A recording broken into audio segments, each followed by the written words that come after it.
Good morning and welcome to Brandenburg News Network. I am Donna Brandenburg and it's the 19th day of September 2024. Welcome to our show.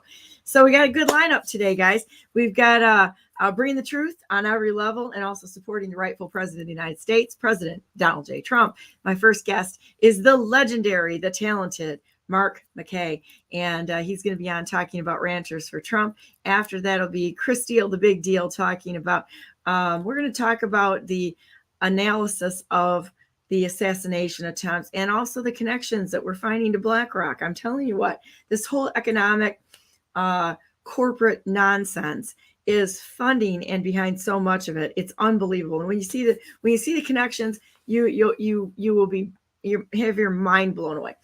After that, I have Captain Baron Reinhold on, and he is a Naval Flight instructor and probably has one of the best resumes I've ever seen in my life. If you look at his resume, you go, oh, did this guy ever sleep? It's incredible. And after that, we've got Jalise Middleton with J6ers, Political Prisoners in America, with Burlew.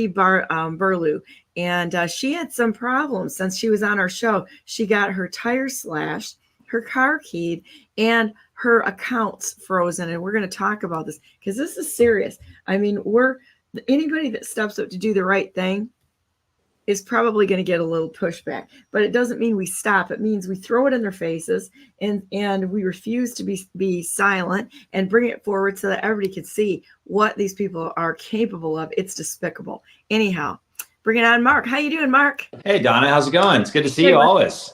Yeah, always good to see you. What's going on in Mark world right now? Well, it's funny. We just came off our summer tour. We just played all over the country, and I know I got to see you a few times, which was fun out there in Michigan. Always. But, you know, it's so typical. We're all in this fight together, you know, and I came off the road and I was all excited to not do anything for a few days at least. I mean, you know me. How'd that work for you? Yeah, it didn't work well. I like touring, as you know, but anyway, I was home and these great guys called me up out in Nevada, which obviously, as we all know, as we watch the dangerous election map, is quite the swing state these days. And they're putting on an event called Ranchers for Trump, which is a rally they're hosting out in Fallon, Nevada. And they asked if I would play it. And of course, the answer is yes. But then I kind of got into everything they were doing, and I just figured I should go tell the world about them. So that's why I'm here today. Also to see you, of course. Oh, of course. But okay, that'll be fun on the 28th. Yep. So wonderful. Cattle sale. I need some cows. See if somebody's got some Dexter cows for sale, because that's what I'm looking at, is a mini or micro Dexters, because that's absolutely what I'm looking for. I like the picture of the cow flag Trump merge that's going on there in the lower right hand, or left hand corner. Yeah, isn't that great? Tell me what they're doing out there. So what are they doing to support? Before we go further, I got to tell you, we are going to have to really step up and get people out for the vote. Okay. Right. You know, I was talking to, and I follow General Flynn, of course, in his post, but this morning he texted me and we started communicating a little bit. And quite honestly, we're going to have to get everyone we know out to vote. And if we sit in our chairs and be sour grapes and say it doesn't matter, we're going to be part of the problem. We have to get out and vote. We have to support the rightful president of the United States, because his rights were violated. And I don't really care if anybody likes him or not. We fight because he's an American. We fight because we have to stand together. So don't let me get sidetracked on the question you asked, which was about what they're doing out there. Right. But on that topic, I will say that I was in an event with Flynn, and I thought to that same point, I thought, you know, he was just talking about how in today's day, the sort of traditional way to get people to vote doesn't really work anymore, right? When traditional media tells you, oh, you got to go vote, a lot of people don't trust the media anymore. A lot of people don't want to hear from those sources anymore. So a lot of times what it takes is, and it was General Flynn that pointed this out, a lot of times it's pockets of people that have access to their groups of people. So whether it's somebody that's got access to ranchers that passionately care, or our friend Keith Mark, who has access to hunters, you know, but it's about mobilizing these individual groups. And I agree with you. It's all about that. Anyway, sorry. Every time I hear about General Flynn, what it is. No, that's a good tangent to get on there. Yep. Because honestly, if we want to change the world, you have to look at what Jesus did.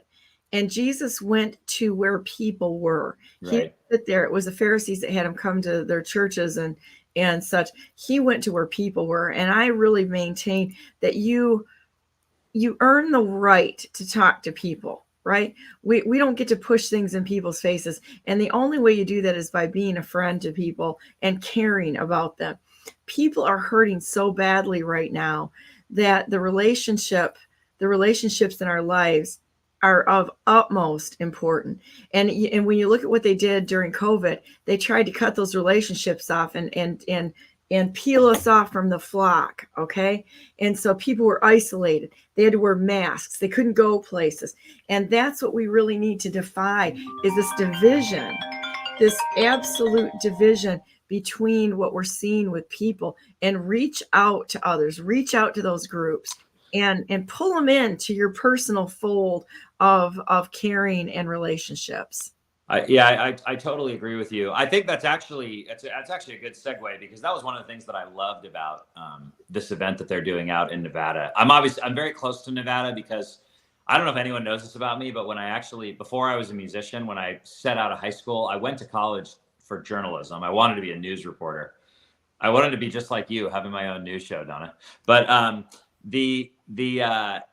Nevada is a very close place for me. But when I got talking to these guys, you want to talk about a very, very organic gathering of passionate people. I mean, these are ranchers that are just terrified of what is right around the corner, whether it's Green New Deal or it's and everything involved with that. I mean, I think those guys are all terrified that we're going to be regulated to eat fake chicken, and the cow thing is going to be a lost cause. So anyway, I think it's cool. There's ranchers from all over.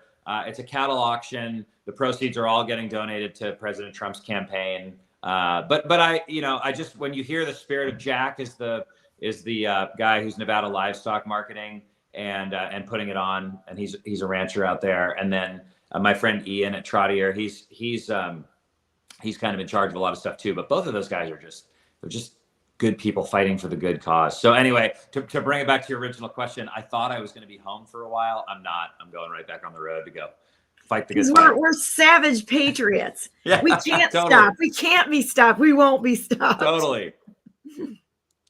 So, okay. Well, that's just awesome. And the thing that people need to realize is what's behind us. 51% of our lands now west of the Rockies are owned by the federal government. That should never have happened.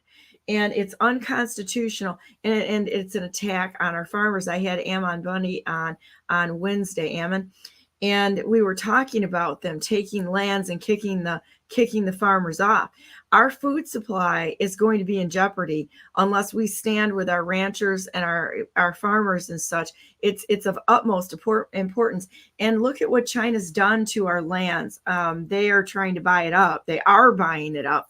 And the only thing that's going to stand in the way is people who actually understand the mechanism of what's going on, standing for the rightful president of the United States whose rights were violated, the ranchers, the farmers, and every American. We've all had our rights violated by this global crime syndicate, and it's important that we stand together. So what is this event all about, Mark? Tell me what's going on here. Yeah, well, the event basically, it's the 28th of September in Fallon, Nevada, and per their request, we're inviting everybody from all over the country. So it doesn't matter where you live; you're all welcome to come to Fallon, Nevada. But the drill is basically going to be that there's going to be some great speakers. There's going to be a livestock auction. I think the speakers are from like 1 to 4, and then there's a big cattle sale and auction, and there's some stuff donated or whatever. I'm sure I'll donate some stuff too, and then you get a Mark Mackay up close and live concert with the full band. We're all flying out there for it. So should be great. That's really cool.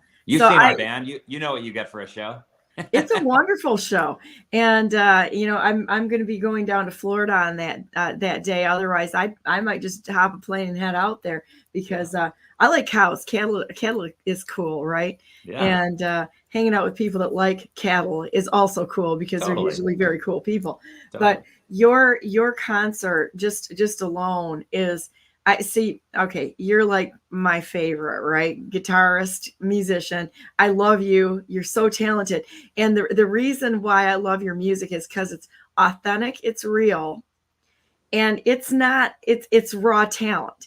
And everybody knows if they see me around you or you and I talking enough, that I'm just like, Mark, just play, just start play something. It doesn't matter what it is. Anything that you play is just extraordinary. You and Jeff Marshall and all the guys in the band, there's just such nice, everybody's just so nice and extraordinarily talented. Can you tell everybody else a little bit of background on the other guys in the band? Yeah, actually, you and I are totally all on the same wavelength this morning. That was the next thing I was going to say. So Jeff Marshall, who Donna just mentioned, is the guitarist with the Alan Parsons Project when he's not playing with me, but he's played with so many amazing musicians. He was actually a guitar instructor that was my guitar instructor when I got my degree in music school a ways back. But he'll be out there. There's a handful of other amazing talents that play with me, drummers from Chile, and everybody will be out. It'll be awesome. I appreciate the good words there. We try to make our show all about enjoying playing our instruments. We like what we do, which is why we do this. Go out and fight a good cause. And it's raw talent. It's just raw talent without all of the manipulation of the sound. It's like, we're used to now having to go watch people go into a studio and have everything perfect and do all kinds of, you can just sit and listen to these guys play. Okay. And it's going to be great no matter what. And sometimes Mark will say, oh, we screwed up. I made a mistake. And I'm like, I didn't even notice it. So, don't worry about it. But yeah, it's just really fun. And you were at Erlina Veltines. She's running for school board here over in Caledonia in Michigan. And really, how's she doing? She's doing really well. She really is. She had an event the other night when I was at the Log Cabin event with Rick Reinhold. And she came in after we were sitting down. We went out for dinner afterwards. A bunch of us did, and was really, really excited about all of the energy around her campaign and how she's going door to door and trying to talk to people. It's that relationship thing, and that's really what we all need to be doing. So, tell me some more about the other people that are going to be at this event, please. To be honest with you, I don't know what speakers are finalized. I do know that between the Trump campaign and between CPAC, there's some discussion of different people that are coming to speak. But I also know that they're planning on having some roundtable discussions just about beef in general, whether that's the carnivore diet, the combating some of the terrible narratives that are out there. But I know there's some doctors that they've invited that are specialists in this sort of pro red meat, pro beef world that seems to be attacked every day. So that'll be fun too. I think it's going to be, obviously we'll know when the event's over how well it goes. But from everything I've heard, it's just such a grassroots idea. Just good people fighting for the cause that they care about. I feel like, I don't, not to go too sideways on it, but I think it's something that I notice extra because I'm in entertainment. Because we play massive shows all over the country, and we run into meetings and stuff with just the highest level of people that make decisions in entertainment. I think that the one thing that the person who's not in the business doesn't realize is that whatever makes something move in entertainment, and I'm not talking about just overnight things, I'm talking about things that go the distance and last for a long time and become important people in a movement. It's genuineness that does it. It's real. You can't fake this kind of stuff, right? If somebody asked me to sing a song or record a song or make a statement about something I don't believe in, I may be a good enough talker that you might believe me when I say it to you right then, but it won't last. It's not real, And so I think that I can always tell the difference in our business. I know you and I have talked about this before, but even on our side, I can always tell where there's people that are just finding ways to make a dollar off of saying something in front of a camera. And there's a lot of them, and then there's people who just wake up in the morning and they go, I'm terrified. I've been a rancher my whole life, like these guys in Nevada. And I'm watching closely the narrative coming out of the other side and the things they're fighting for. And I'm scared for my livelihood. I'm scared for the country. I'm scared for our diet. I'm scared for the health of our children. I mean, we could go on forever. I like when those people go, it's time that we mobilize and just sort of innocently go to fight for something that actually matters to them, not something they're told should matter to them, or something that matters to their friend. You know, I mean, it's anyway. So I think that's always a reason that I'm willing to get involved on stuff like that. But I think you're going to see a lot of that at this event. You know. Well, it is really nice to stand with just everyday Americans, not the superstars. Because, like, honestly, I like talking to people that are not necessarily audience builders. I see a lot of that. People, they just want to create their own little fiefdoms of money and for money and power. And I don't see that as any different than the motivation that, say, the globalists have. It's the same motivation. Instead of having the motivation of giving, of treating the United States of America as our family, standing together, we don't have to agree on everything, but we need to fight for each other's rights and fight for other people to make decisions that we may not even agree with. That's almost more important than fighting for those that we do agree with, right? Yeah. And to go into a group of people like the Ranchers for Trump and such, you're going to hear lots of different opinions, even within that group of people. And to sit and listen for information, not to listen to build cults of personality, but as a group that can also be, it's so fundamental to the United States of America to protect that food supply and make sure it's an American food supply. We need to stop buying things from overseas. We need to stop importing. We have the greatest country, I'm a farmer. We have the greatest country in America for producing the best quality food at the best prices, taking care of America first, and then taking what we have, the leftovers and such. We need to store some of that up in case for a rainy day or if something bad happens, which kind of looks like it is to me, but you got to have that local production, because what happens if all of a sudden our transportation lanes get closed down like they did like these, idiots did during COVID, and you couldn't move products or food around America. We've got to have a strong food economy on a local level where we're producing food locally and protecting the ability of farmers and ranchers to produce the food that we need to feed America first. And then there's something profound. Yeah, no, I agree with you on all of that. I totally agree with you on all that. I think that I wish you could come to this event is what I wish. I think you would fit right in.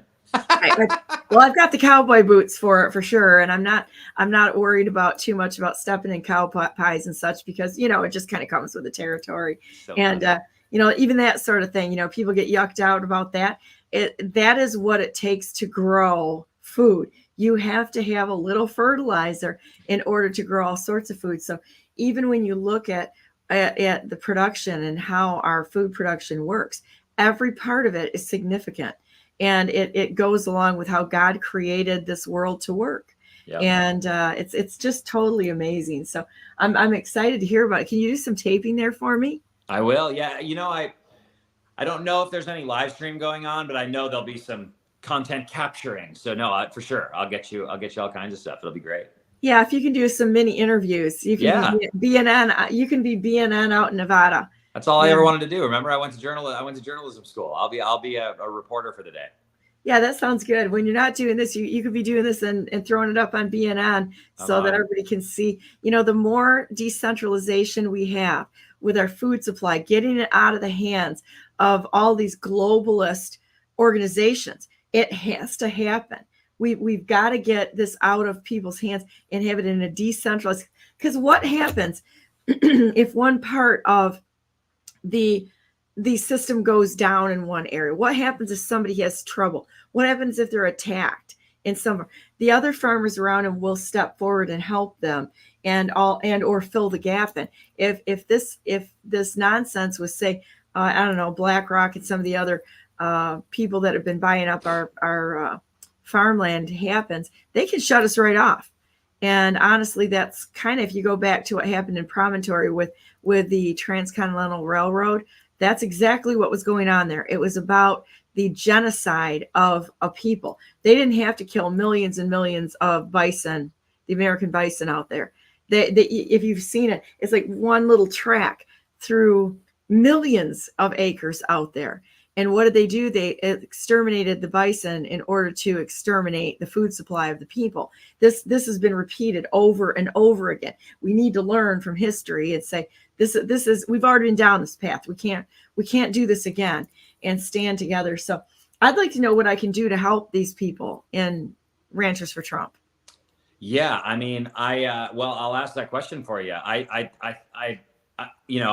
wish, gosh, I so wish you could have been there, but I'll find out the format of just sort of the cattle auction and some of the stuff that's happening, and I'll connect you also with those guys, because they're good guys and you should know them. I was talking to our friend Danny about him actually yesterday, but I know you always have your heart in the right place on the good causes, and I'm sure we can figure out a way, Oh, I'd love it. Maybe we can get them on and do an interview like this next week, so that they can talk and maybe show pictures of what they're doing. Yeah. And once again, building relationships with people, so that people can contact them and get a hold of them. And Yep. if maybe there's people across the United States that want to start even a small cattle operation on small acreage, or I'm kind of into the milk cow thing. And if you could find somebody that has mini Dexters for milking, yeah, let me know, because I'm sure they all know somebody, even though they're probably more into the beef cattle out there. I'm making a note.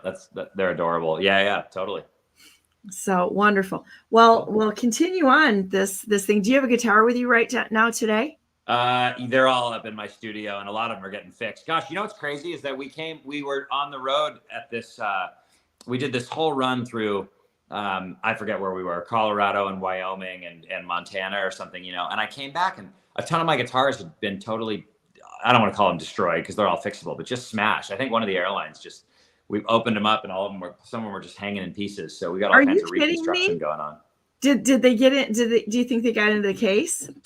No, I don't think any of it. I just think it was just one of those innocent bummers that happens sometimes. We travel with so much, as you know, it's hard to rely on good air travel at the level that we tour. Some of these shows we're traveling with so much expensive gear and road cases, and the airlines tend to take that stuff and just throw it like they're playing a game as a child, so we're lucky that everything makes it from one stop to another. But my guitars took a beating this last time. Yeah, sometimes it's like the gorillas on parade. They're throwing your suitcases and luggage around. It's amazing.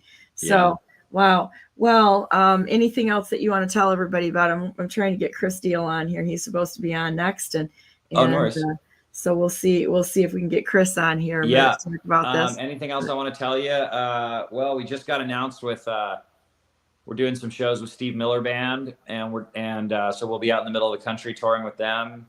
And with him. Oh, that'd be fun. Oh yeah, it'd be so fun. We're coming up to Michigan to play an event with you guys in October at some point. And then I'm going to the South to play with Molly Hatchet and a few other bands. So we have a busy October. We got a new song coming out on the 12th. And assuming all my guitars get fixed and we raise some money on September 28th for these guys, we're going to be in good shape. Oh, that's cool. Let me bring your website up here a minute. Oh, cool. Give me the title again, please. markmackayofficial.net.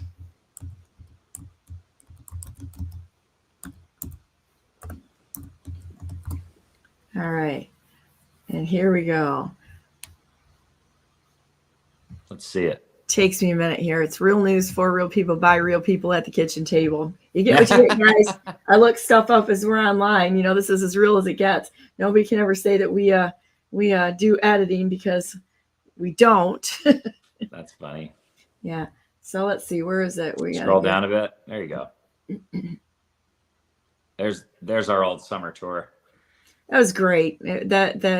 It's just always such a fun time, just getting together, hanging out together, and there was the event for Erlina Velting, which, if you guys are out there in Caledonia or anywhere around Michigan, somebody knows people in that area, give them a call and let them know that she stands for truth and doing the right thing. She sent me some links yesterday because we're friends. I mean, we're all friends, and it's so important to honestly to reach out to those people, because because everyone's being so censored, it really, we have become the news. And I don't just mean, like myself, who has this broadcast going on and such in Brandenburg News Network. It means every single one of us is part of that news. And we have an obligation to support those people who have decided to put their lives on the line, their time, their treasure, their sacred honor, to stand for this nation. You need to get to know these people and then say, you know what, if we want this nation to be fixed, we're going to have to get in the game. We're going to have to post. We're going to have to share this stuff. We're going to have to get this out there. I'm going to throw that flyer up on my Telegram channel at Brandenburg, the number 4MI, as well as X. And we this is how we do it. We just talk. We reach our friends. We reach our family. We reach people that are just kind of like interested in what we have to say, and putting it out there so that other people can see it, because they may want this information truly and don't have access to it. And the only way they'll hear it is if somebody cares enough to share. Totally. So the question is do you care enough to share this information? If you want to save the nation, guess what? It's up to us. There's not a media outlet that's going to bring this forward, except for maybe Brandenburg News Network and a few other selected ones. But it comes from people. And so this is where we have to step up to the plate and share and be involved. I'm totally with you. It's also so funny too. It's like just some of the stuff I've noticed, like if you could go back to, I guess probably pre-Trump would probably be the only time I could say this. But if you go back and watch any stuff that was happening in 2014, 15, 16, 17, probably, you go to the main cable news networks and they were talking, if you switch between Fox, CNN, and MSNBC, which owned the whole thing at the time, right? They were all talking about the same thing. They just had their own spin on how they were talking about it.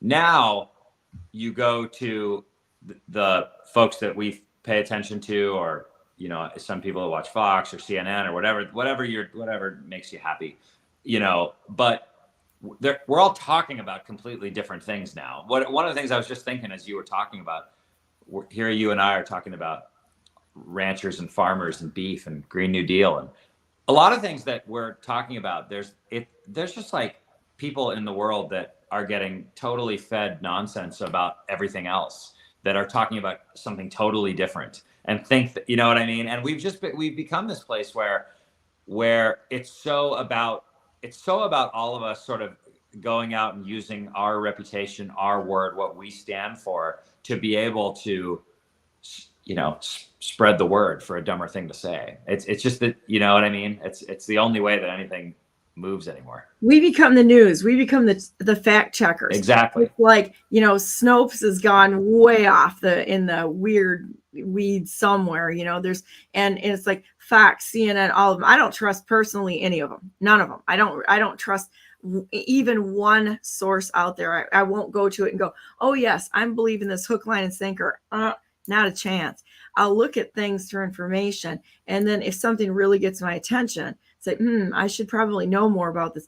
But honestly, I get most of my stuff from either X or from Telegram, from people that I have clearly vetted. Like, I love BioClandestine. I love, MJ Truth Warrior. I love Midnight Rider. I love Just Human. Some of the people that really do the deep research work that has to be done. Bob Cushman, Jonathan Kegel, Vicky, and I'll go into websites like Vicky Davis that I've had on, and we've been going through the treaties and all of the contracts and treaties and how far back this went to engineer the fall of America by Marxists, by communo-fascists that want to take this nation down. This has been going on for decades and decades and decades. You can go back to the 1800s and watch this setup to kick the can down the road. And if they could take the United States, they knew this is the last stand. If they can take the United States, they've got the world. And that's in that. Well, kind of. I'm going to have that with a clarification. Kind of, unless you throw God and his people into it, they're still, in the end, they're going to lose. And because God always wins. But their plan in their little sick, demented, psychopathic way Yeah. was to take the United States of America and then chip away by 1,000 cuts at it and then go after the world. Well, guess what? We're just not going to allow them to do that because that's not okay. And so we're going to continue on. I want to play some of your music here in a minute, Mark, and then everybody can see what I'm talking about. The great Mark Mackay and Jeff Marshall.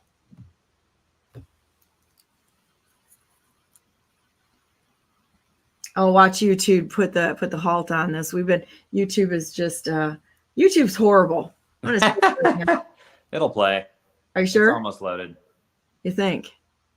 Yo, everybody, Okay. it's 4 Yay. degrees here, You Terre have Haute, faith. Indiana at the mill. Bunch of really amped country fans out there ready to rock out. So we're going to take my new guitar and we're going to play it on volume 11. It's a wild, cruel world. Take on by yourself.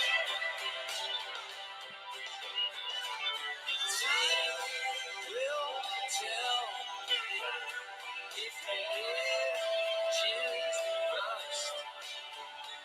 Is it love or lust? Leads us by ourselves. Yeah, time will tell. So I think you need to make a video I don't know, some sort of recording just for Donna Brandenburg. That is just you playing guitar. So you're amazing. That's your favorite thing, just watching us play guitar solos. I love that about you. It is, because it's just raw talent, you know. It was like you did that at Erlena's event, and you played some songs, just not the whole thing, but you like, this is for Donna. Always. I played the piano that day too. You I'll did. do that. I'll be playing the piano a little bit also at the Ranchers for Trump event. That's awesome. Well, let's give everybody a little bit of a taste of what you've done.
See what I mean, guys? Mark is like raw talent. That is like raw talent right there. I want to get like YouTube, censorship kings and queens alongside of fake book out there to censor me. But that's it. Fantastic. Absolutely fantastic. Is there anything else that you want to show today or that you want to communicate with people? Nope. I love you to death. Thank you for having me, and thanks for fitting it in this morning before another crazy day. And I'll pass along to those guys that maybe they can get on your show and chat. But I'll keep you posted if anything, if there's anything coming up about that event. Everybody, if you're watching, September 28th, Fallon, Nevada, Mark Mackay concert and a Ranchers for Trump event in Fallon, Nevada. It's gonna be great. Yeah, and Mark's going to be out there searching for Dexter mini cows for me. They probably won't have them out there because they're, well, they might. We'll see. So keep me on speed dial if you find somebody that has some out there. Okay. I'm on assignment. Is that what you call it when you send a reporter out on behalf of BNN? Yep. Yeah, on assignment, looking at cattle and finding Donna mini Dexter, or a contact there. So So you have a funny. wonderful day today. Yeah. And I'm still waiting for Chris to come on, but I'm going to play a few videos and we're going to talk to that unless you want to stay on. Okay. And, I have to get rocking, but I appreciate the time as always. Give Erlina a hug for me, and we'll talk soon, huh? always Erlina and Danny and everybody else that's friends here standing together. So Yeah. have a great day. God bless you and everything you do. You're amazing. You're an amazing patriot, and you always have wonderful songs about coming together, standing together, and it's just so reconciliatory and beautiful and wonderful. And I just really appreciate your heart, because like I said, we're friends and I know you, and you're just everyone that I know that knows you just adores you. Oh, thank you. Well, I appreciate the good words. We love you too. Take care of yourself, huh? Awesome. Okay. All right. Well, have a great day, Mark. Bye-bye. Okay. See you guys. Bye. Okay. Now we're back to just me here. I'm going to play a couple of videos here that I think this is really important, because I'm waiting for Baron will come on at 10. And I think I'm still waiting for Chris. So I'm hoping Chris is okay this morning, because he knew we were he's pretty bomb-proof when it comes from his schedule, so I'll probably call him in a minute just to make sure he's okay. But in the meantime, I want to play this for you, because this is what I'm talking about with our general, the people's general, General Michael Flynn. I think I love this guy too, and his wife Lori. She's just a doll. Talk about some wonderful people that we really need to be talking about and highlighting, and let everybody know what they're doing. We got Ivan Raiklin out there, who's just constantly out there working and holding people accountable. The Secretary of Retribution out there, and the Deep State Marauder, Tom Speciale, and there's so many. I can't even name everyone. Boone Cutler. He had a great post this morning on X. Everybody should go to that post and go to his channel on X and check out his post there, because it was amazing. I'll probably repost it. I did repost it on X, so you'll find it there. But here, let's listen to what General Flynn has to say. And I want to say, we got to take this stuff serious as far as getting the news out there, becoming and being the news, talking to people. But more than that, we got to get people out there to vote. We're really in a heap of hurt here in America, and there's so many people that are trying to discourage us from voting. And I don't care whether we think that things are going right or wrong. I don't care whether we like President Trump or we don't. We need to fight for him because of his rights. It's a base level assessment on the foundation of what this nation is built upon. So every time we post, we share information, we decide that, you know what, I don't care what anybody says. I'm going to have faith that God's going to take my efforts, and that he, in fact, is going to honor my effort to bring people and get people to the polls and vote. I'm not going to lay down just because somebody else is not doing their job. In fact, I'm going to double down and work harder to get people to the polls to vote, to get them to vote, to say it does matter. Your vote matters, and your service to this nation, your duty to show up to vote and to be in the game. Just because nobody else does it doesn't give anybody an excuse.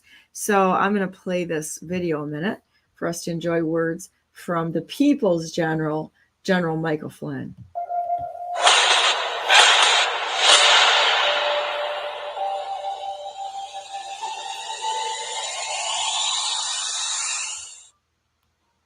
America, there are opposing forces fighting against our ideals of freedom, and you need to understand the sobering reality that evil exists.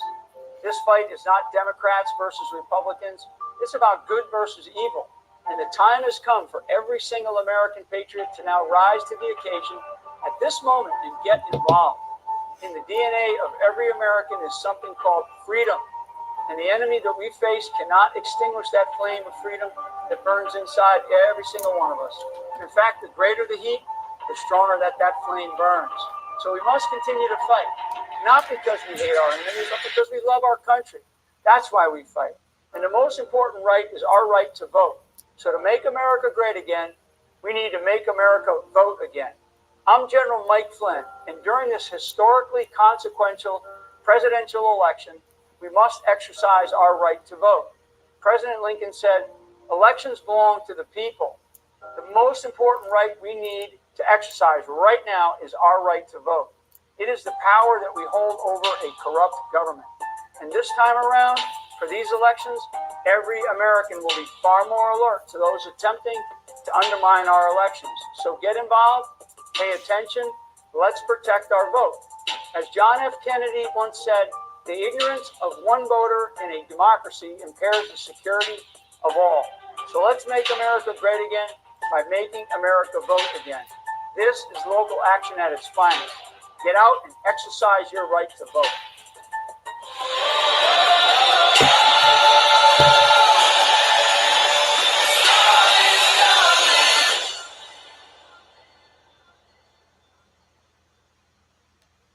There you go. No excuses. Everybody get out there and vote. And, I'm going to bring Ralph on here a minute. Morning, Ralph. How you doing?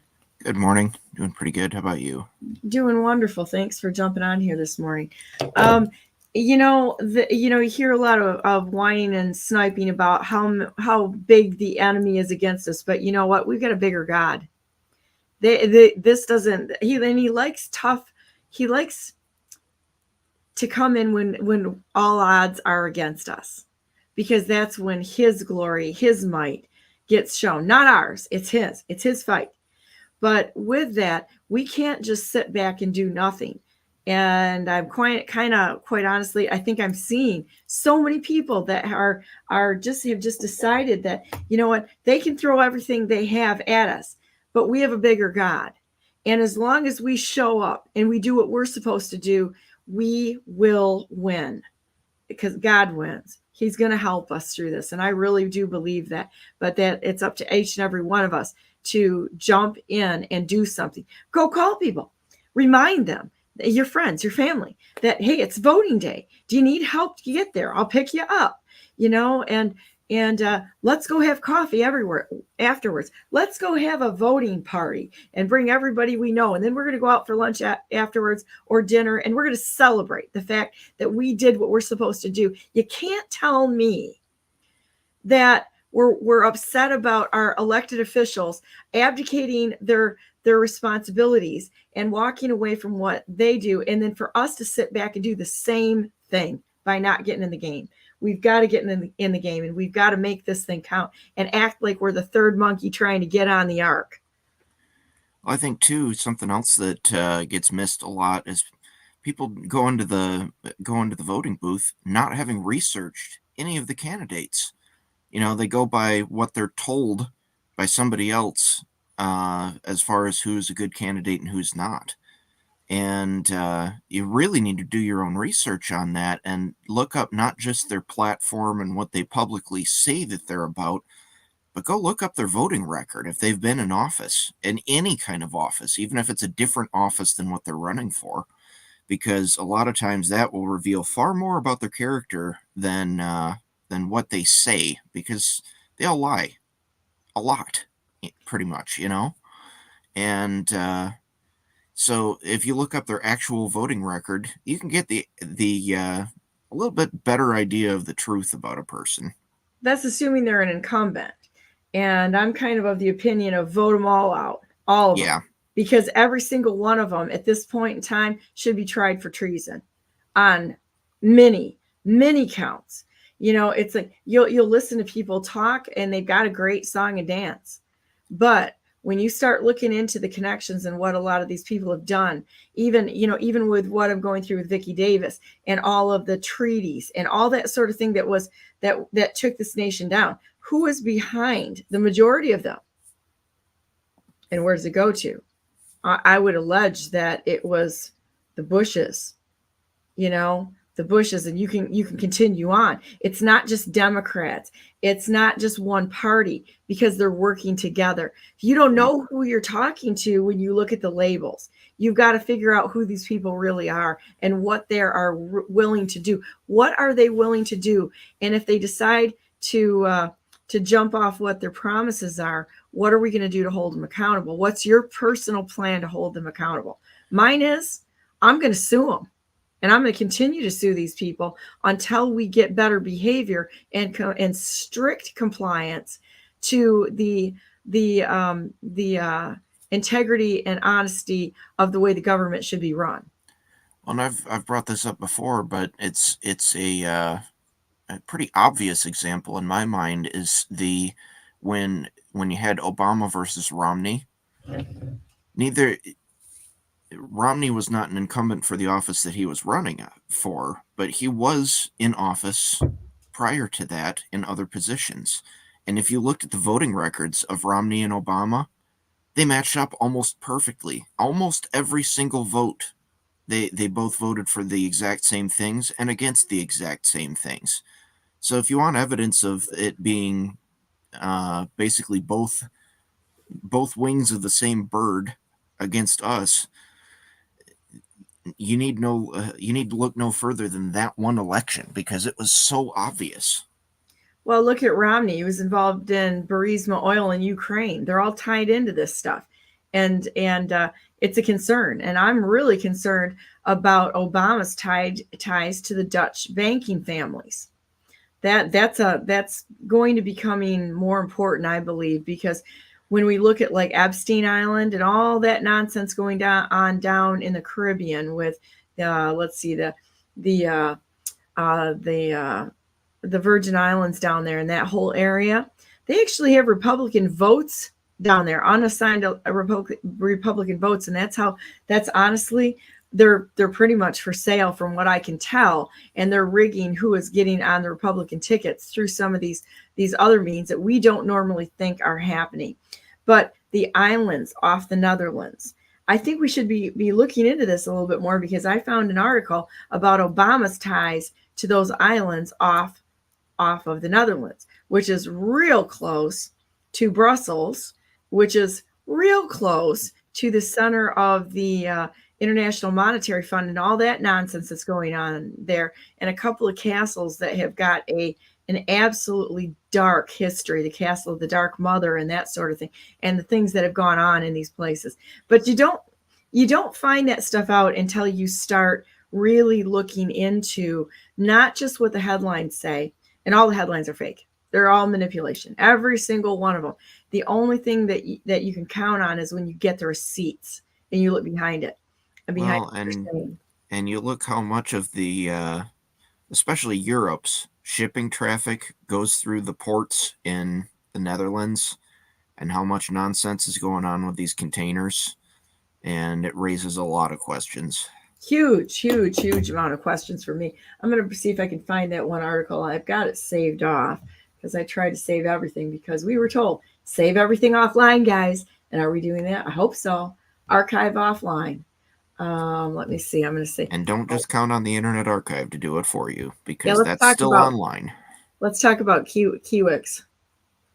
Oh yeah, Kiwix, awesome program that allows you to store completely offline copies of various websites, such as Wikipedia, and run them completely offline on your own computer without a connection to the internet. And you can even share that with other people on your local network, so other computers in your house, or if you wanted to set up a neighborhood-wide network, you could share it that way, and make sure that you've got access to various websites that have all kinds of good information on them in the event of a grid down situation. Okay, so I'm going to throw this up here, that this is just a short search, because there's all sorts of Obama Islands of the Netherlands. I'm going to say offshore. I should say off, but they've changed that. That's okay. So I think that, okay, so I'm part Dutch. No worries. So like I have the right to, in the woke communities, to criticize this, and I really don't care. I'd criticize it anyway. We cannot have protected classes of people. There's an awful lot of travel that the Obamas did in not only say like the Caribbean, but also off the Netherlands. And I want to look into this, because there is always more to things than what meets the eyes, right? So we've got Caribbean, Netherlands, we've got well, and I think it comes back to the same thing that we've talked about before, that we can be critical of a nation's government without being critical of that government's citizens and residents. You know, there are an awful lot of, look at our own, the U.S. government is not properly representing its people right now. So anyone that is critical right now of the U.S. as a government, also, it doesn't necessarily mean that criticism is on each and every individual person, though we have responsibility for it and we have a responsibility for fixing it. You can have the same thing with any country, that you can be critical of the way that their government is operating, and even feel sorry for their residents and or citizens. Well, let's go into this because the Netherlands. I don't have any problems with people. I do with every single government on the planet right now, because they're kind of all working together to overthrow the United States of America, as well as the countries they've already engineered and taken over, and that includes bad actors within our country. You don't get a protected status just because you're an American. You got to prove it. And talking and having allies with different organizations means nothing right now, because everything is infiltrated.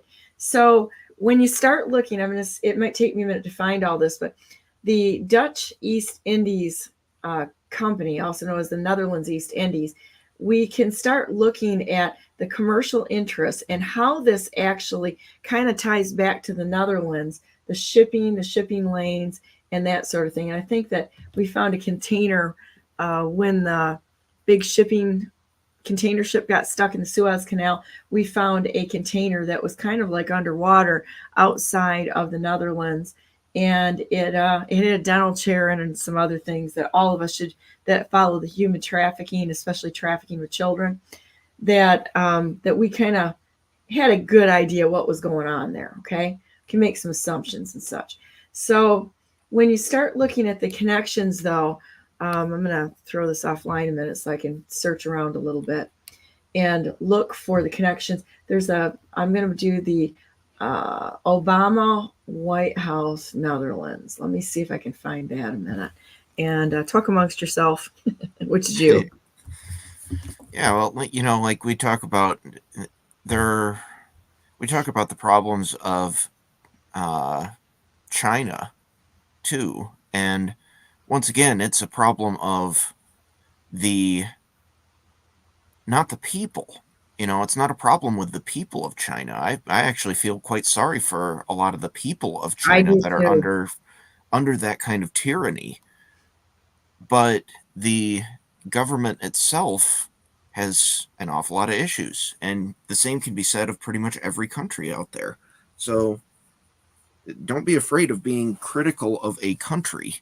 A lot of people like to accuse you of racism or whatever, or nationalism for that. No, it has nothing to do with the people of that country. It's the government of that country. Okay, so here's one, PBS. We're going to go ahead and do this.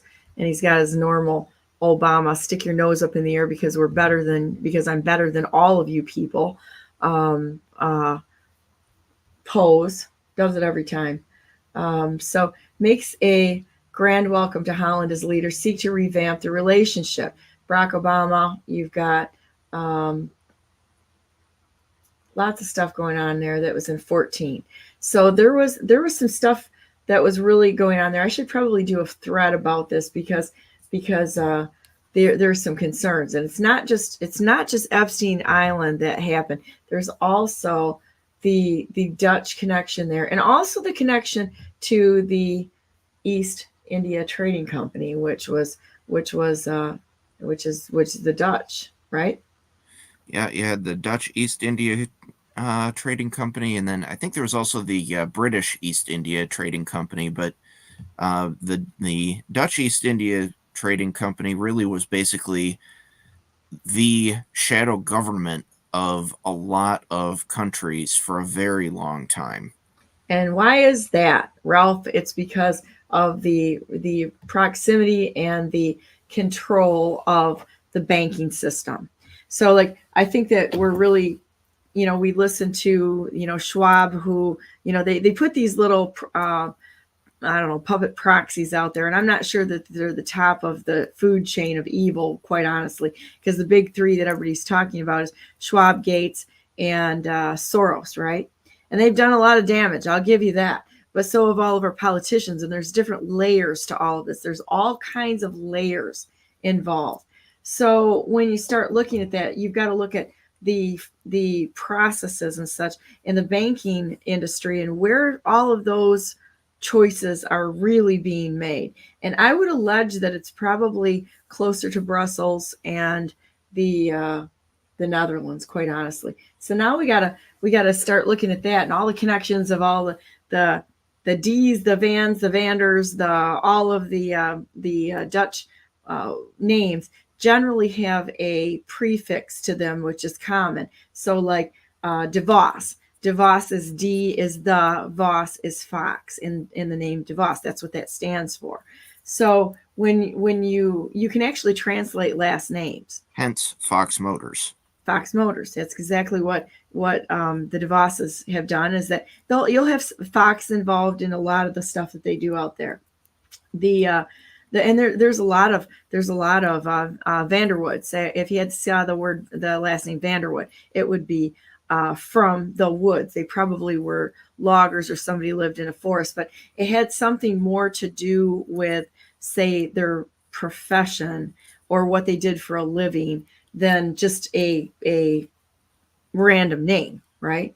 And I find all that, and you may or might not know that about the Netherlands or how a lot of stuff works there, but West Michigan used to be all Dutch. It was all Dutch here. When I grew up, there was very little diversity away from being Dutch in West Michigan. So we have it's kind of interesting, which is why I say that right now.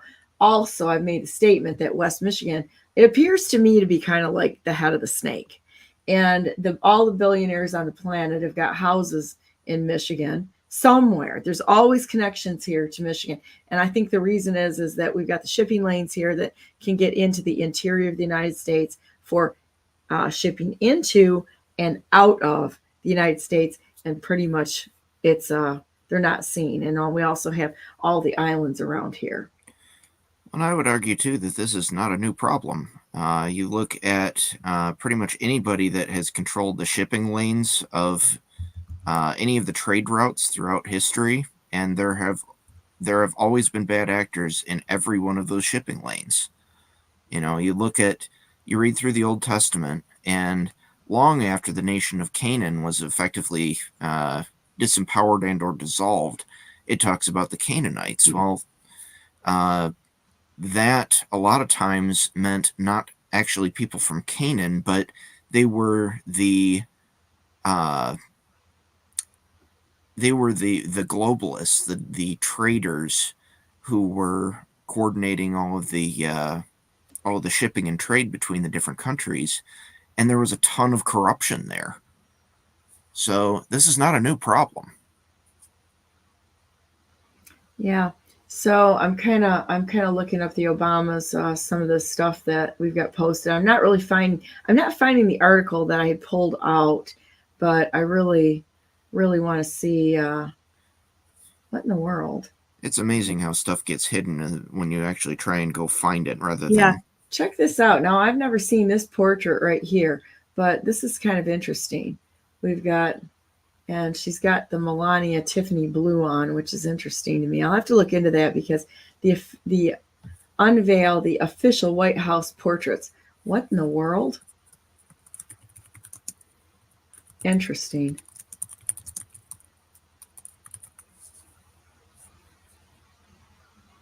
Very interesting. I'm going to dig into this a little bit because I believe that there's some large connections. And I mean large connections to the Netherlands. I think this is of critical importance to understand how countries are connected to each other and what that really looks like. Yeah, I think part of what we're doing is we're watching a movie, so I can't. I don't know. This is the one that they kept telling us was a portrait. Now this is interesting because I've never seen this. Honestly, I've not seen this before to see that portrait right there. That's interesting. I want to see if that's the official. It says it's official, which is really interesting. That would be a huge bit of information that we probably, okay, that's also official. So what do we have? What's the official one? This is interesting. All right. I'm going to throw that one up there just because now I'm kind of curious on this. No, not what I'm looking for. Okay, well, that's okay. We can go off on another tangent right now. So I'm wondering if people are having a hard time getting on the show this morning, because I had a text from Barron this morning, and he got the text. So I'm going to see where he is, and he actually even sent something to me.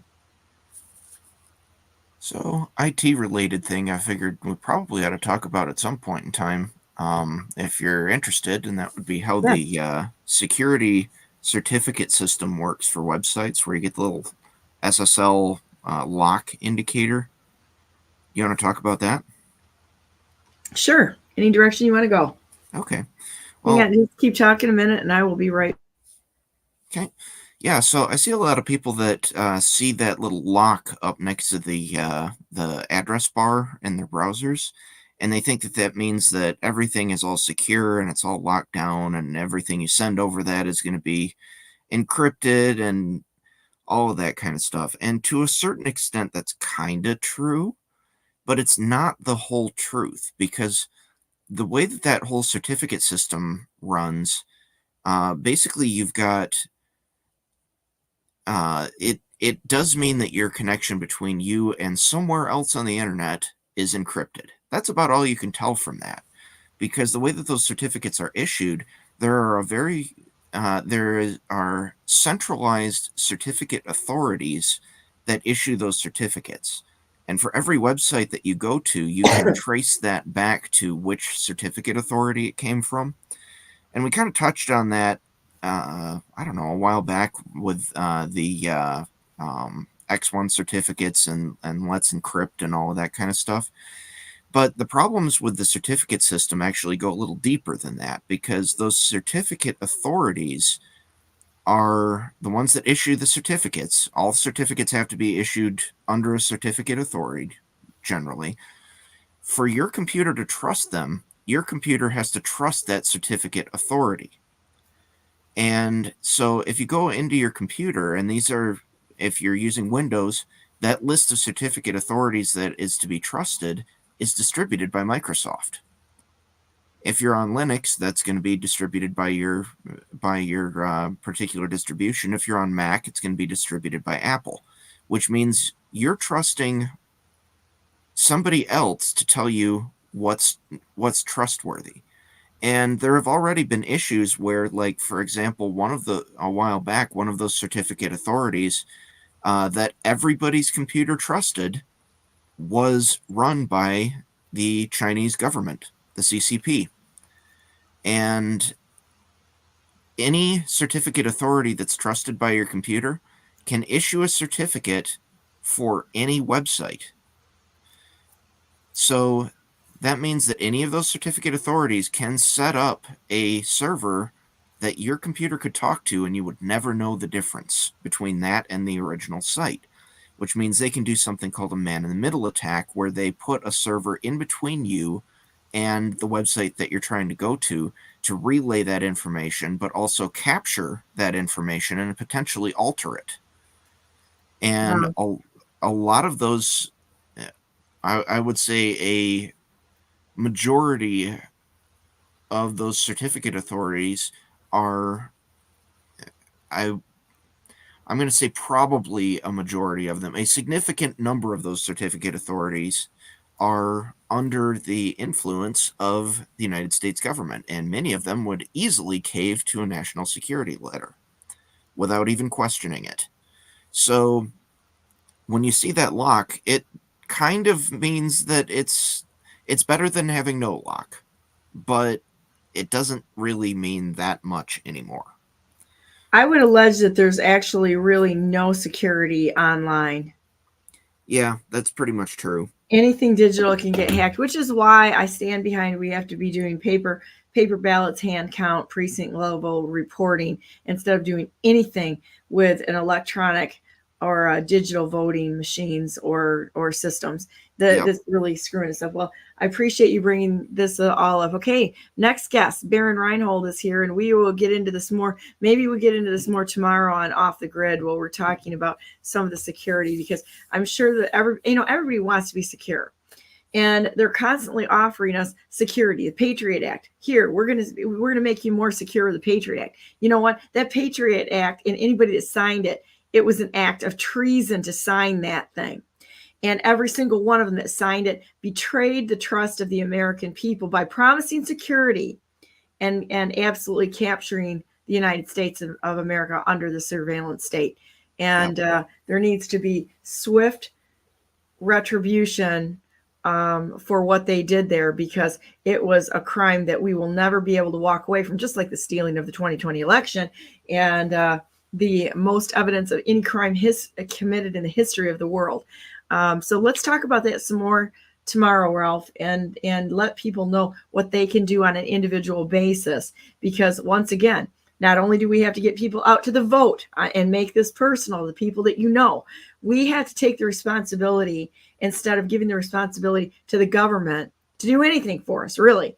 And if they're doing something, you better be ready to hold them accountable, because they're going to screw it up. If you hear those terrifying words that was issued by a former once great president, if you hear the words, "I'm the government and I'm here to help," run or figure out a plan to hold them accountable, because they're liars, cheats, and thieves. So thanks for jumping on here a minute, Ralph. I thank you very much. And we're going to go to a quick break, and then I'm going to bring Baron on. This is one of my favorite people, right? He's got like the strongest resume of anyone you will ever see in your life. And you got to just look at it and go, does this guy like sleep? This is amazing. So we'll be right back.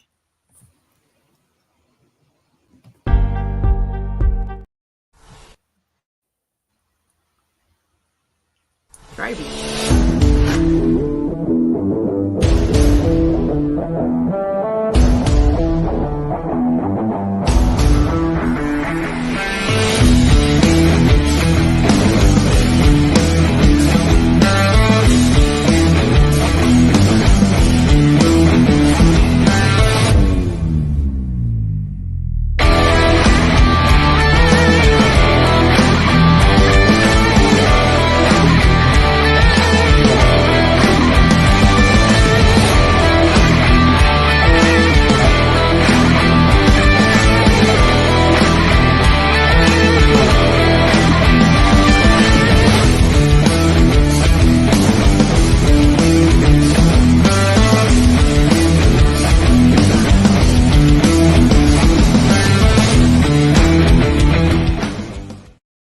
Good morning and welcome back to Brandenburg News Network. I am Donna Brandenburg, and it is the 19th day of September 2024, and welcome back to our show. Second hour of the show, we have on the great and amazing Captain Baron Reinhold. How are you today, sir? I'm well. How you doing, Donna? Good. I've got to beat on everybody for the Patriot Act. That was, got to promise everybody what we can't deliver, and we used to just lead people astray. It's happened over and over again. We've been going through all the treaties that have been signed. On Monday, I had Vicki Davis on, and we're going through all of the treaties for NAFTA and the La Paz Treaty, all of this, and how they've really taken America captive. And I mean, they're kind of brilliant, really, in a very evil, demented way. They knew what they were doing. They know what they're doing. And it's going to take all of us standing together, putting our differences aside, and fighting for those things we love. That's absolutely true. It's interesting. It just makes me think of it's a long book series that I've read. It's made up of several different volumes. It's been out of print for probably 20 or 30 years, but it was called the Biblical Blueprint series. And they take a concept, a biblical concept, and they talk about specific policies that the United States has followed and show, whenever you deviate from, biblical wisdom, it's just a question of when, the train departs the tracks and how ugly it's going to be. And so it's, I got to look this up. Oh, it's amazing. There's I think it's a 13 volume set. For example, I mean, they have things on that you wouldn't even think that the Bible talks in detail about, but things like international relations. What does the Bible have to say about that? Which our founders knew implicitly the hearts of men. They knew they put in obviously all kinds of stops because they knew that the heart of man is desperately wicked and it needs to be contained. And so they put in all kinds of things like, the First Amendment and certainly the Second Amendment, because when we didn't obey the First Amendment, we needed a way to, bring our government back. But anyway, the Biblical Blueprint series, phenomenal. If you can get your hands on the whole set, it's just amazing. Every book is a paradigm, shift. But anyway. That's amazing, and that's part of my prepper type mentality. Honestly, is to have enough resources stored up so that when I'm not going to say if I'm going to say when the power goes out or communications go down, it's bound to happen. We've got too many indicators out there that are telling us we're going to see some disruptions. That we need to have things that we can actually touch, pull off the shelf. And what do I do here? Including a Bible. I think everybody should have at least one copy of the Bible, not just an online one. This is all great to have all of these apps and such. I'm kind of disgusted at Bible Gateway right now.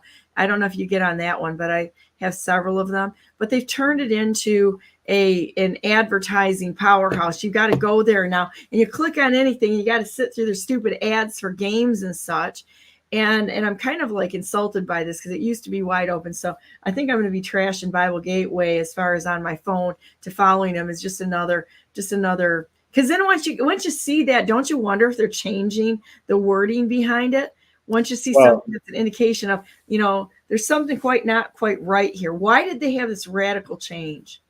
Yeah, I mean, absolutely. You need to have hard copies, especially. It's just crazy with, with AI and everything else nowadays. Anything can make anything look like something original. And if you aren't familiar with, the original manuscripts, then you're deceived. And we've been warned about that. In Scripture, time and time again. As I spent most of the morning just. You can get so engrossed in, what's going on day to day and the insanity of everything that's going on day to day. I like to go back and occasionally do a deep dive and just saturate my mind with what's true, which is the Scriptures, the Bible. What does the Bible actually say about all these things? And I was like, what does the Bible say about Satan? It's not, all, fire and brimstone. It's, he's the master deceiver. He comes off as, the Prince of Light, and and so if you're not acquainted with who this is, then, you can, be easily deceived. And, it's just like, how they used to train people to spot counterfeits. They didn't hand them a bunch of counterfeits. They handed people stacks of real money in different conditions. And you could actually feel the difference between a real bill and a counterfeit bill. And, so in order to understand and know what's true, you don't have to know everything else that's false. You just have to know the truth. And then you can spot, the deceptions immediately. But the thing that's crazy about this is, everything that we see that's going on is complete spiritual warfare.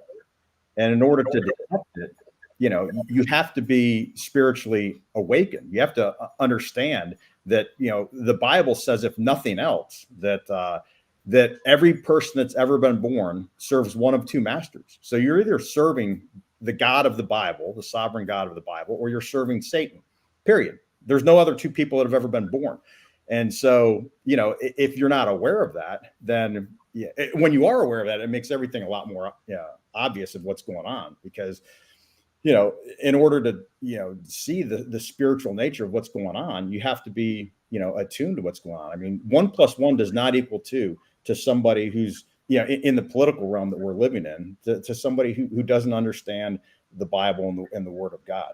They honestly believe and are fully convinced that 1 + 2 is anything but, 1 + 1 is anything but 2. So you can see what's so obvious to you and I on a daily basis of where the country is going and what solutions need to be put in place and so forth and so on, is completely not obvious to somebody who can't see that. Spiritual things are spiritually discerned. If you're not, or if you're deceived, which you are, if you don't understand the word of God, then you're deceived, and you're serving, either wittingly or unwittingly serving, your master, who's Satan. And that is part and parcel of what the Bible teaches.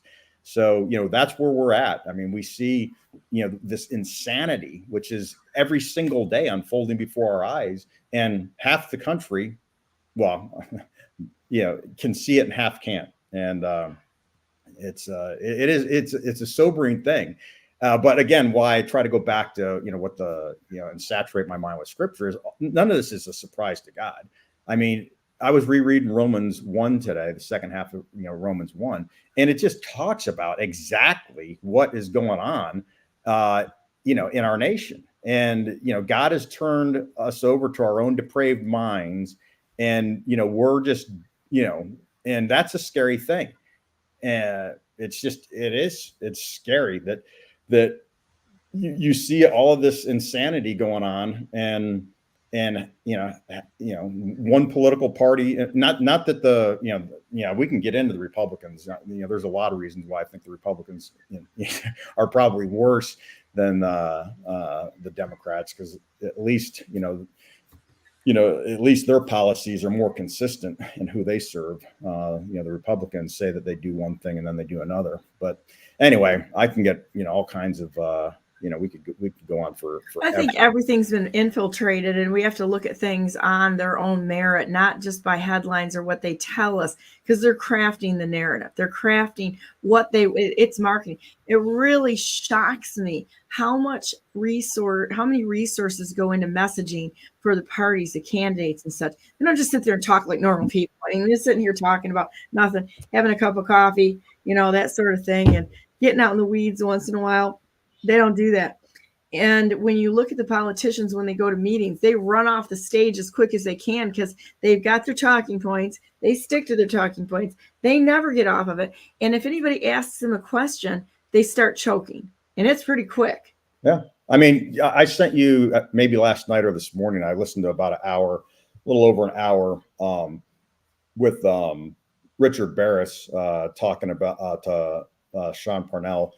And there's probably, 4 or 5 legitimate pollsters in the country that are actually trying to find out what exactly is going on, rather than shape and craft the narrative for their own specific purposes. So, when Gallup started, his thing, he believed that, correct polling was absolutely critical to a constitutional republic, because it's important to get the sentiment of the people back to, statistically, back to those who are crafting laws and are in government.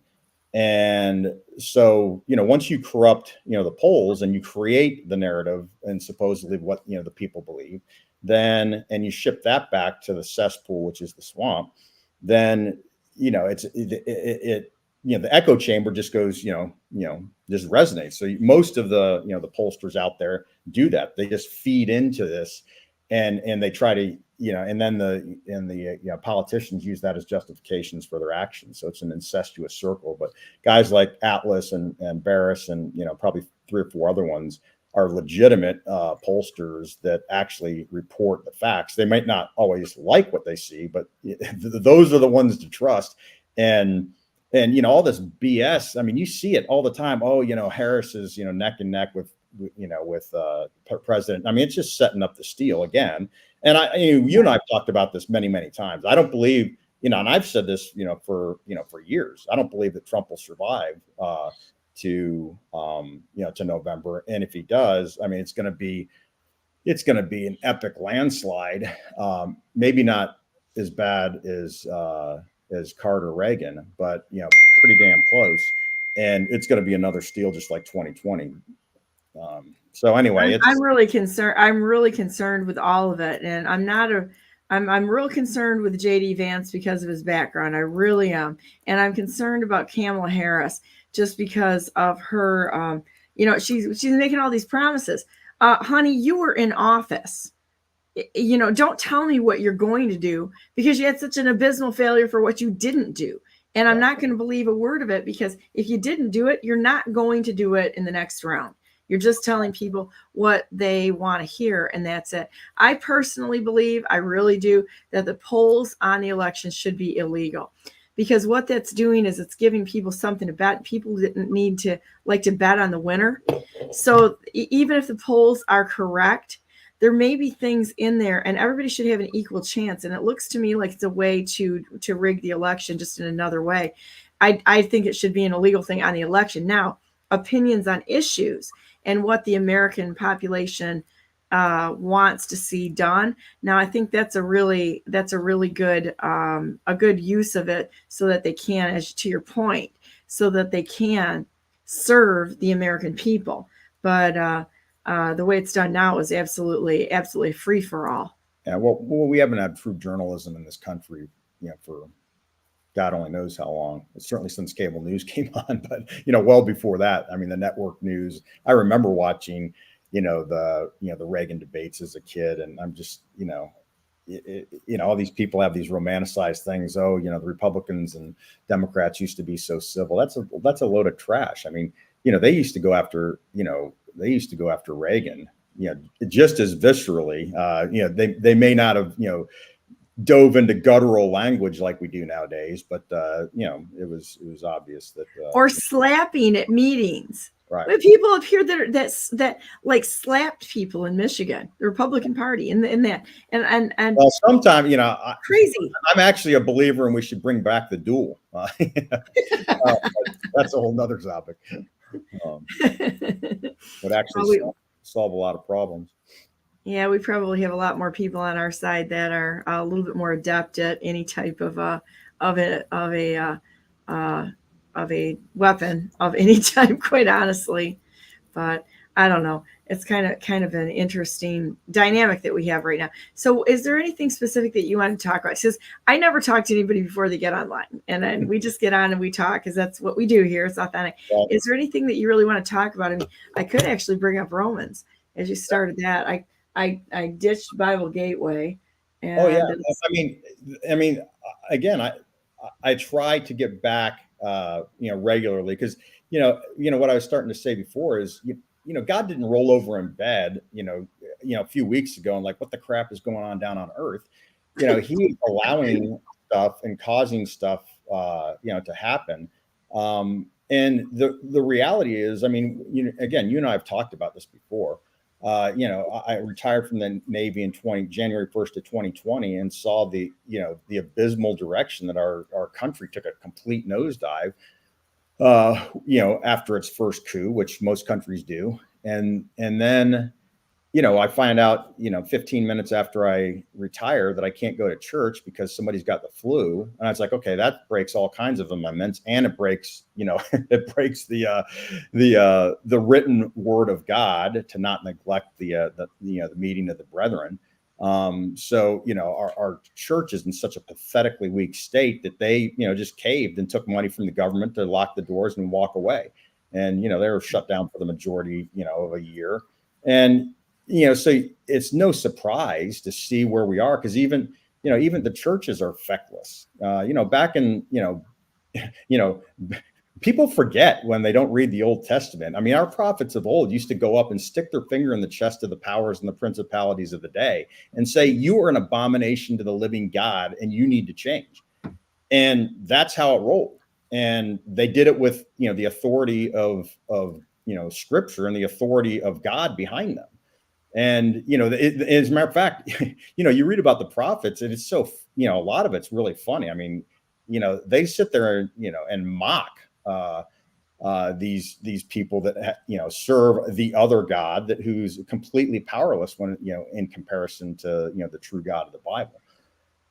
But, the scary point is where we are now. I mean, again, Romans 1, when you start in 18 and you read to the end of that chapter, those 10, I guess it's the 31, but, it spells out exactly what's going on in our nation right now, that we have God is patient and long suffering, but it's not an infinite patience. And when that patience runs out historically, that's when nations, that's when big bad stuff happens. And, I don't know if we're to the point where after, murdering 50 million, innocent children and continuing to, turn our backs on the God that was the backbone of this country, when our founders founded it, and to continue to mock him in every way possible, the worst of which is abortion, because, man is his chief creation.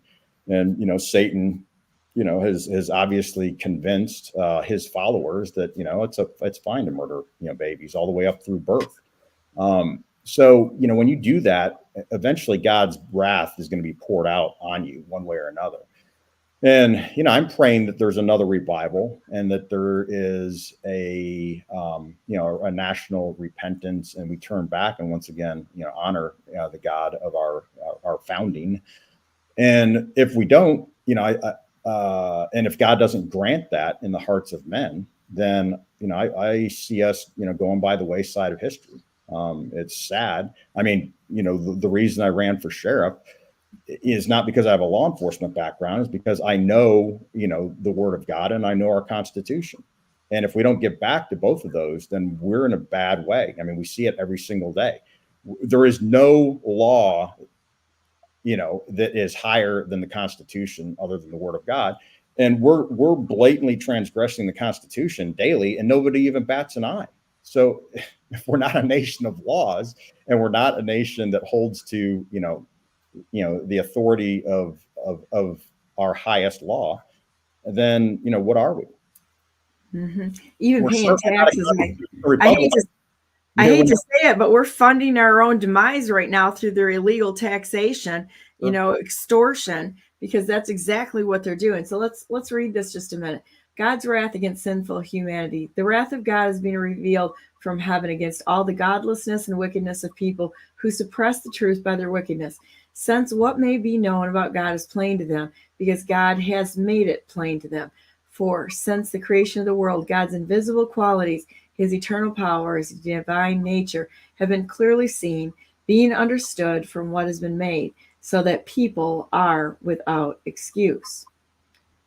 For although they knew God, they neither glorified him as God nor gave thanks to him, but their thinking became futile and their foolish hearts were darkened. Although they claimed to be wise, they became fools and exchanged the glory of the immortal God for images made to look like a mortal human being, and birds and animals and reptiles. Therefore, God gave them over to their sinful desires, to their hearts of sexual impurity, for the degrading of their bodies with one another. They exchanged the truth about God for a lie. They worshipped and served created things rather than the Creator, who is forever praised. Amen. Yeah. Pretty much says it right now. You are here in the grand scheme of things right there. And to look at how much we put things, and I mean, all of us are guilty of this to a certain degree. Truly, that this has become the MO of the world, is look at what people did, look at their things, look at the way they've amassed. And we really need to walk away from that, because our true treasure is walking with God himself in as Jesus is our Savior. The Holy Spirit leads you in service to God and man, and and people. It's serving people here, serving his creation, not victimizing it and taking it over and thinking it's all for us and none for anybody else. It's never ours. It's all God's, his battle, his sandbox, his world, his people. And we need to really, really check all of our gimme attitudes at the door. Yeah. I mean, when you, again, just like you said, when you make yourself the center, you make your own, secular humanism is an actual religion. And when you make yourself God, which is, the pride and arrogance of, Satan, in the sinful nature of man, unless that's changed, eat, drink, for tomorrow we may die. I mean, that governs ultimately, that's your governing principle. It's kind of interesting because I taught leadership and ethics to 6 different colleges when I was a Navy ROTC commanding officer. My last tour of duty before I retired, and every day in class we would ask, "What's right and how do you know?" So, you start asking that question and you're into deeply held, positions. And, very quickly in class, the first day I established this, I'm a Bible believing Christian. And, I've already, secured your A for this class. You're going to do the work and you're going to get an A. So, you do not have to, do your work to impress me as far as, regurgitating. As a matter of fact, you're going to get a higher A the more you push back on my worldview. But we're going to talk about what's right and how do you know? And ultimately, I said, what we're going to get around to every day is, what is your standard? Do you have an objective standard? Because in order to measure the goodness or badness of anything, it implies a standard, right? So what's the standard? What is the standard by, you measuring what is good and what is bad, or the degree to which something is good and bad? And I said, I said, if I'm having a good day, I'm going to quote, 10 or 15 Bible verses. And I said, don't get butthurt, and about that, that I believe that, the Bible is the inerrant word of God. So that's, and you can raise your hand and say, Skipper, I think you're full of crap. And I encourage you to do that. And then I'm just going to turn it around and say, okay, if I'm wrong and you're right, what's right and how do you know? And then you ask two questions after whatever they say next, and they're pinned against the wall with no answer. Because you ask, okay, for example, and we asked, everything was on the table, I just mentioned abortion. I was like, okay, so, why do you think abortion's right? Well, it's a woman's right. Okay, says who? Then all of a sudden they're like, well, it is. It's, bodily autonomy. Okay, says who? How do you know? And, I can quote, 20 verses that talk about, why that's wicked and wrong. And because I've got an authoritative, what I believe is, but you're saying it's a woman. Okay, so when did it become a woman's right? A decade ago, 20 years? Was slavery right or wrong? I said, this is at 3, I'm teaching, at Morehouse, Spelman, and Clark, Atlanta, which is, 3 historically Black colleges. And the first day in class, they said, okay, somebody raise their hand and tell me what's right and how do you know? And somebody raised their hand and said, because, the law says it's right or wrong. And I said, who else agrees with that? And pretty much the whole class raised their hand. And I said, okay, well, I said, this is pretty shocking to me, because I did not think that I was the only person in this room that thought slavery was wrong. And man, it just sent them straight into the overhead. I said, I can tell you why it was wrong, when it was practiced in this country, why it's wrong now, and in 250 years, why it would be wrong in the future. You're saying, it was the law of the land and it was legal. So you're saying it was okay then, but it's wrong now. I'm contending it's been wrong, and it always has been wrong, and it always will be wrong. It just, again, it pins people back to, do I have a worldview that is cogent and, withstands, questioning? And you can, flat out disagree with the Bible, but but I can account for what I believe and why I believe it. Biblically, nobody else can live like that. Only the Christian can live according to their worldview that is consistent with Scripture. Everybody else borrows on the Christian worldview to live their lives. And when you press them, at the end of the day, 2 or 3 questions into any discussion, you get just because. Or you get because they get off in the weeds, and then they start having to draw lines where they think they should be. And once you start doing that and you don't have a standard, it's a free for all, because anything can change your mind at any point in time. I learned something the other day that I want to look into, because I'd never heard this before, but the difference between Jamestown and Plymouth, and at the beginning of our country, and that Jamestown was basically a British controlled colony, where Plymouth was the Christian church. So the slave traders were going into Jamestown, and they were going up and down the coast, and they were selling slaves, and they show up at Plymouth, and the Christians at Plymouth basically said, you are going to die for what you're doing right now, because we don't believe in selling human beings, and held them to that standard and said, you will not walk away from this alive, because and they were going to execute them on the spot. Well, I believe what happened, and I've got to look into this a little bit more, because I'm recounting a story that was told to me yesterday by a very dear friend who is is normally true and accurate to a very high degree of detail. So the Christians basically said, you will leave, I will let you go, but you will be leaving every single slave that you brought here to sell into our care. The Christians took up a collection and housed them, because first and foremost, we have our obligation before God to do the right thing, correct? So like right now, everybody's upset about the illegals coming in, which I am very upset about this. This has got to stop, because a lot of them participated in an invasion of the United States willingly and knowingly to what they've done, but not all of them. There's a lot of kids that have got caught up in the cartels that have been used as shields and such. So there's a great deal of discernment we've got to add to this. Well, then the group of Christians at Plymouth took up a collection and literally bought passage for them back to their country of origin. Now, that's a very important right now. I think it's a really important standard to look at and see what came before us, so we can say, was it the right thing to do? Mm-hmm. Absolutely, it was the right thing to do. Just because Jamestown and everybody else was allowing them in, we're being demonized as Christians and on and on and on as the bad guys. But when you look historically at it, it's always been true believers. I'm not talking the Crusades that used it as a reason to kill mass groups of people. Were they right or wrong? I'm not going to get into that discussion today. However, it's been the believers in God that set a standard to take care of his creation. Sure. That were willing to stand when there was all sorts of pushback against them. Yep. Very amazing recount, though, isn't it? I hadn't heard that one before. That analysis, and I'm like, I got to dig into that. But I think it's to the point of this discussion, kind of pertinent.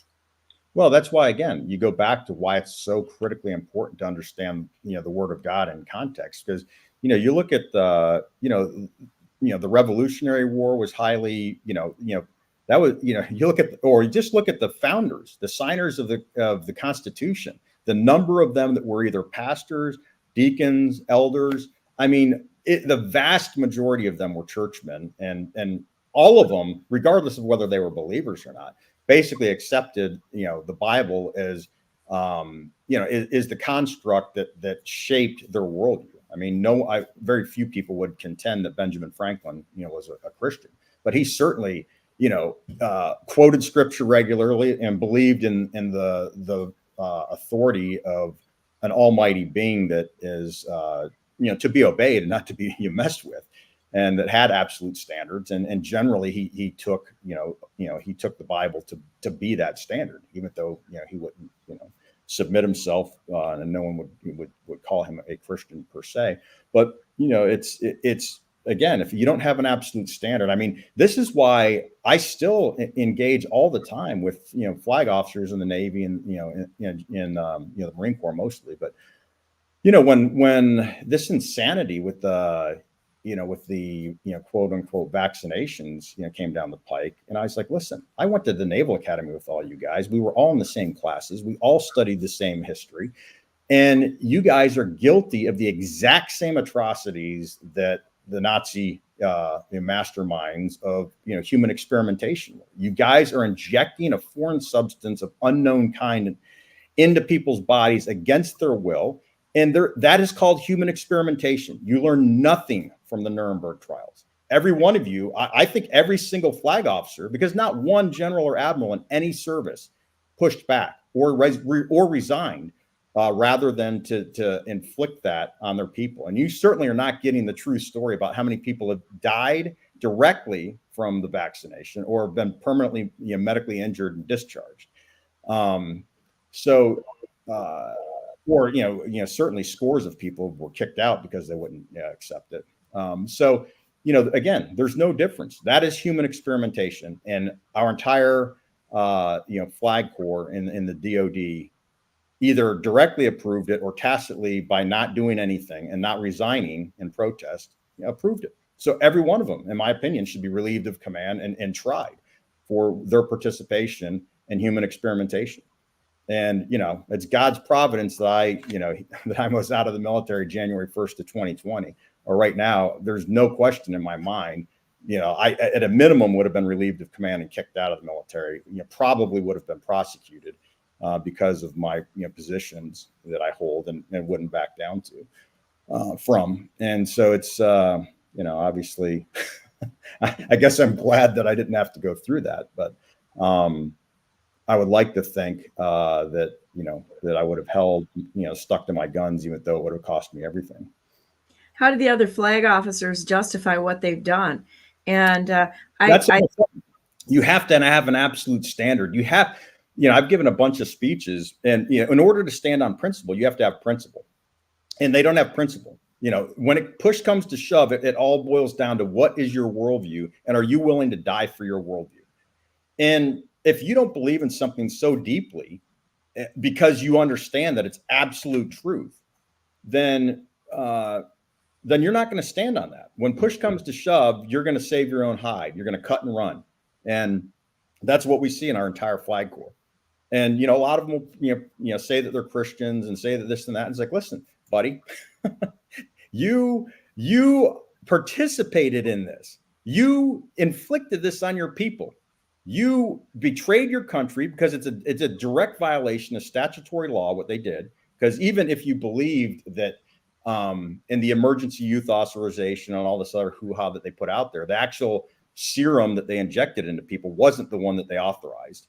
So it still broke the law. It was certainly against the Constitution. It was absolutely against the Nuremberg Code. So how many everything that we respect and have taught in this country, it was a complete violation. It broke their oath. That is the true reason. I mean, there's other tangential reasons why the military is having problems recruiting this or that. But, fundamental to that is when you break trust with the chain of command, and, guys like me, who I've never been in recruiting, but I've unofficially, recruited, hundreds and hundreds of people across all the services. And as soon as they put that vaccine mandate in place, I was actively trying to convince people not to join the military. I was like, this is wicked. I was like, being in a military that's hostile towards Christianity and hostile towards holding biblical viewpoints is one thing, because, that's kind of the world that we live in. And that's what we're called to do as Christians, regardless of what it costs us. But entering a military where they're going to inject something into you against your will, and it could kill you, it will definitely, have a lasting effect on you at one point or another, is just flat out wickedness. And our entire cadre in the Pentagon, no one, I mean, the highest person in the DOD that I know of, and I've been tracking this really closely, I think was an 06 that, pushed back on it, and, a bunch of 05s, and then, other people, but you didn't see one going 1 star or above, take one for the team. And I've questioned them face to face, good friends of mine, my roommate, for crying out loud, is the commander of all Marine forces in Europe and Africa right now. And I would talk to these guys about, what are you doing? I was like, what are you doing? This is human experimentation, and you are participating in it. I don't care if you want to do it for yourself, but to mandate this, there's no difference between you and the Nazi war criminals. Zero. And it comes down to like individual choices, and it's individuals that stop a beast system that's here set. It's really serving Satan. I mean, this whole thing is so satanic. It's unbelievable. The killing of people, the killing of babies, experimenting on people, the theft of our businesses, our ability to provide for ourselves, the corruption of the unlawful Department of Justice, which shouldn't exist the way it is. None of this stuff, the unlawful taxation, the extortion, all of it, the money laundering, the funding of things that we fundamentally do not believe in. No, I don't think that anybody should have to fund things they don't believe in at all. I mean, it is interesting. Again, social issues have no place in. If you want to do that, go ahead and give your money to whatever you want. But the government has gotten so bloated and has become a weapon of war against our nation, that it takes individuals that step up and say, I'm not going to participate in this. No matter what your rank, your station, whether you're a business owner or whatever, there's a point in time where you got to set yourself down and say, I can't, because I will not participate in it. Like, we had a discussion about this the other day. I cannot participate in the church the way it is right now in the 501c3s. It's an abysmal situation. Now, I'm not going to hold it. And Jalise and I had a discussion afterwards, and she had some really good points. She said, everybody has to serve where they need to serve. And I agree that. I would support that. I did that with the shots in the hospitals. I was glad not everybody resigned or left, because my son would have died during that time. And I'm very grateful for some of those people that stayed on duty and tried to take care of people in spite of a bad situation. Right. Yeah. But there's no, I agree in general, but there's no, I know doctors that, got fake papers so that they could continue to do that. Right. So within a job, you can refuse to give the shot. You can refuse to do things, and you can start pitching a tizzy fit about this whole thing and sounding the alarm. And I mean, you can continue to serve. I think there's ways around it. It's just like private membership associations with these lawsuits that I'm filing all over the place. I'm telling you, what I want to do with that money is I want to set up a parallel system within this nation that includes private membership associations, unregulated by the government. If I get in office, start timing me, because we're going to start nullification. But without getting in, I think we can use the laws against them and do it with or without their permission. We just have to be willing to take a stand and do it anyway. And that's the whole point. I mean, there's a great book, I think. Let's see, do I have it up here? Yeah. So, I would love for you to teach an ethics class. Yeah, I have that one. Yeah. So this is a great book. I mean, it's really small. And ironically, when our church, closed its doors to its members, and essentially, went quiet and deep, we left the church, and we started watching Matt Trujillo online. And, this book talks about pushing back on, wicked, governments and tyrannical governments, and how to do it, biblically. And again, that directly led to me, running for sheriff, because, the concept is the lesser magistrate has authority within the system, and then you push back. And, our government, although it's increasingly ignoring it, our government still backs down when you go to them with a constitution and you're quoting the amendments and you're filming them, with your camera at the same time. So you're getting them on tape. More times than not, they'll back down, including federal agents. Yeah. Have you seen all the videos of the FBI coming to people's houses and trying to talk to them? And lately people are saying, just get out of here. You have no lawful presence that you can prove to be here. And they'll say, show me your badge, show me your name. And they won't do it on camera. They run away like a bunch of cowardly little pups with their tail between their legs, as they should. Right. They absolutely should. And they look guilty as hell. They know what they're doing. I don't give any of them, a lot of people, you listen to a lot of the pundits, even the supposed conservative ones, like, when Sean Hannity will talk, he'll talk about the FBI and the rank and file aren't the bad guys. It's just the people at the top, or this, that. It's like, that's a load of crap. The bottom line is, the guys guarding, I don't give a pass to the rank and file guy, I don't either. Pouring the tablets, the cyanide tablets, into the chambers and murdering people, or the guard, the gate guards. Okay, there's you can say that there's different levels of accountability, but it's all wickedness. And the bottom line is, I don't give a pass to any of these guys. Okay, they're supposed to know the Constitution, just like we in the military, we're supposed to know the Constitution. And if you violate it because you're ignorant, okay, you don't get a pass. You still violated it, and you should be held accountable for it. And that's the problem, is, you get these guys running around like they get shamed into not doing their job when people actually, quote the Constitution or quote, what amendments they're breaking.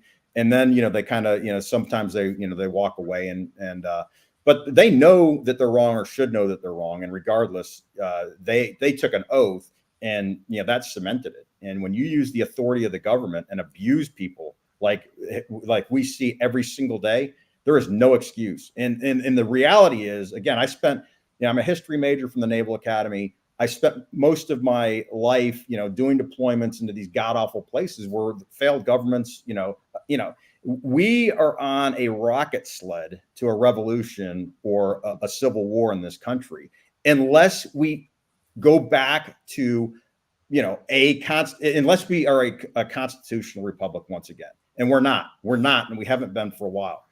And, again, I think I told you, or I think we talked about it on our the last time we chatted. You look at, Frederick Douglass nailed this thing. He said, there's 3 boxes. There's the voting box, there's the jury box, and there's the ammo box.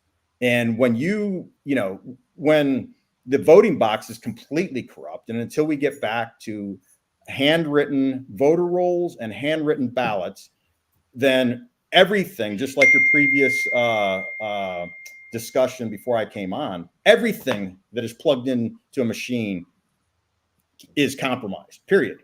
Everything. It's a question of who's compromising it and how sophisticated they have to be in order to compromise it. But anything that has a motor in it, it is compromised. Believe me, without getting into classified stuff, I was in special projects. I as a department head, and as I commanded one of our 2 squadrons in the entire DoD. And the stuff that just trust me, everything that is plugged in has a motor in it. Can be compromised. And so the voter box is completely compromised. And then you look at the jury box and the weaponization, and it's a freaking joke what is going on in this country. One party weaponized, federal agencies, weaponized against the people. And so, they're pushing people into a position where eventually, if they don't stop and we don't get back to the rule of law, eventually this is going to go sideways. And people don't think about that in this country. And we do not want that to happen, because if that happens, man, when you dial 911 and nothing happens, and then you see the wrath of man and the wickedness in people's hearts, poured out against each other, it is bloody, ugly. It's unconscionable. And, we do not want that to happen in this country. But eventually, a pressure cooker, regardless of what it's made out of, you put enough flamethrowers on it, it's going to burst. And we're headed towards that. Have you watched all of that? I was trying to find it real quick a minute. Karen has it on her channel. The pagers and the walkie-talkies that are exploding in Lebanon. There's no way that this attack didn't start months and months and months ago, and they just touched it off. But a lot of the video I'm seeing, honestly, I'm questioning it. And that's coming out of there, which leads us back to the point of we're going to have to question everything we see, because they are leading us through propaganda down to a civil war. And if you don't return to that baseline, what is good and what is true, we can right this nation in a lawful manner. But that means everybody's got to get in the game. You got to vote. You've got to hold them accountable, and you can do that by lawful means. And what I've noticed is that when you do stand up to them, they back down because they know they're wrong. Usually, except when they come in 15 SUVs in the middle of the night and kick your door in and take you out, in handcuffs, which is kind of the Stasi tactics that we see all too often nowadays. Or they put people in jail without charges and hold them there indefinitely, which obviously we're coming up on 4 years of January 6th, and it's just ridiculous.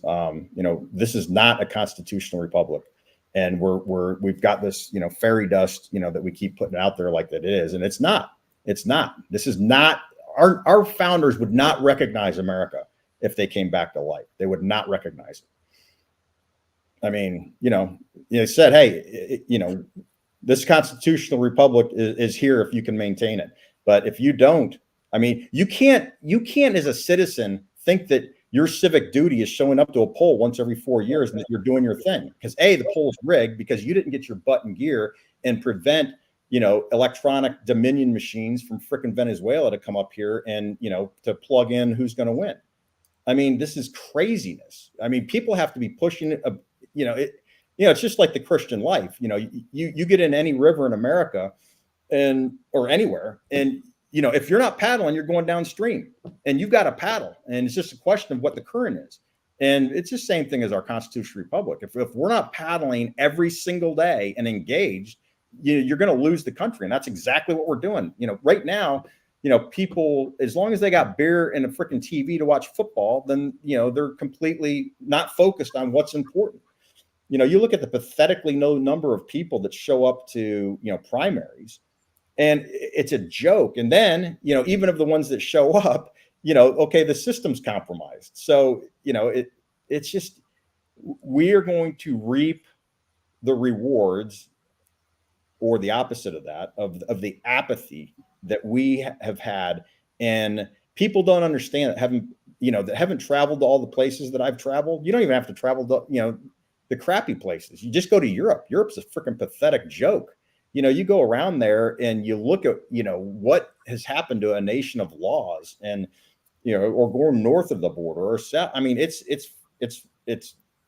these are largely lawless. There's parts of, every part of Europe. There's, parts of people, they're out of control. The government does not control, parts of major cities or entire cities. And it's because of lawlessness. And, again, who is lawless? The father of lies. God is a God of method, of order, of precision. There's springtime and harvest. There's and who's the antithesis of that? Satan. He loves, deceiving things, devouring things, anarchy, the passions of man, battling each other. And that's what we see. And that's what is now endemic in America. Our cities are taken over, and we do nothing. We watch them burn to the ground, and we do nothing. We watch, okay, you can steal $1,000 of crap out of any store and you're good, or 990. But as soon as you go over 1,000, then, okay, now it's a crime. I mean, it's just a complete insanity. Yeah. And criminal gangs walk, controlling apartment complexes. It's just absolutely ridiculous. And then, you've got one party that's completely, blatantly lying, along with almost all of the press.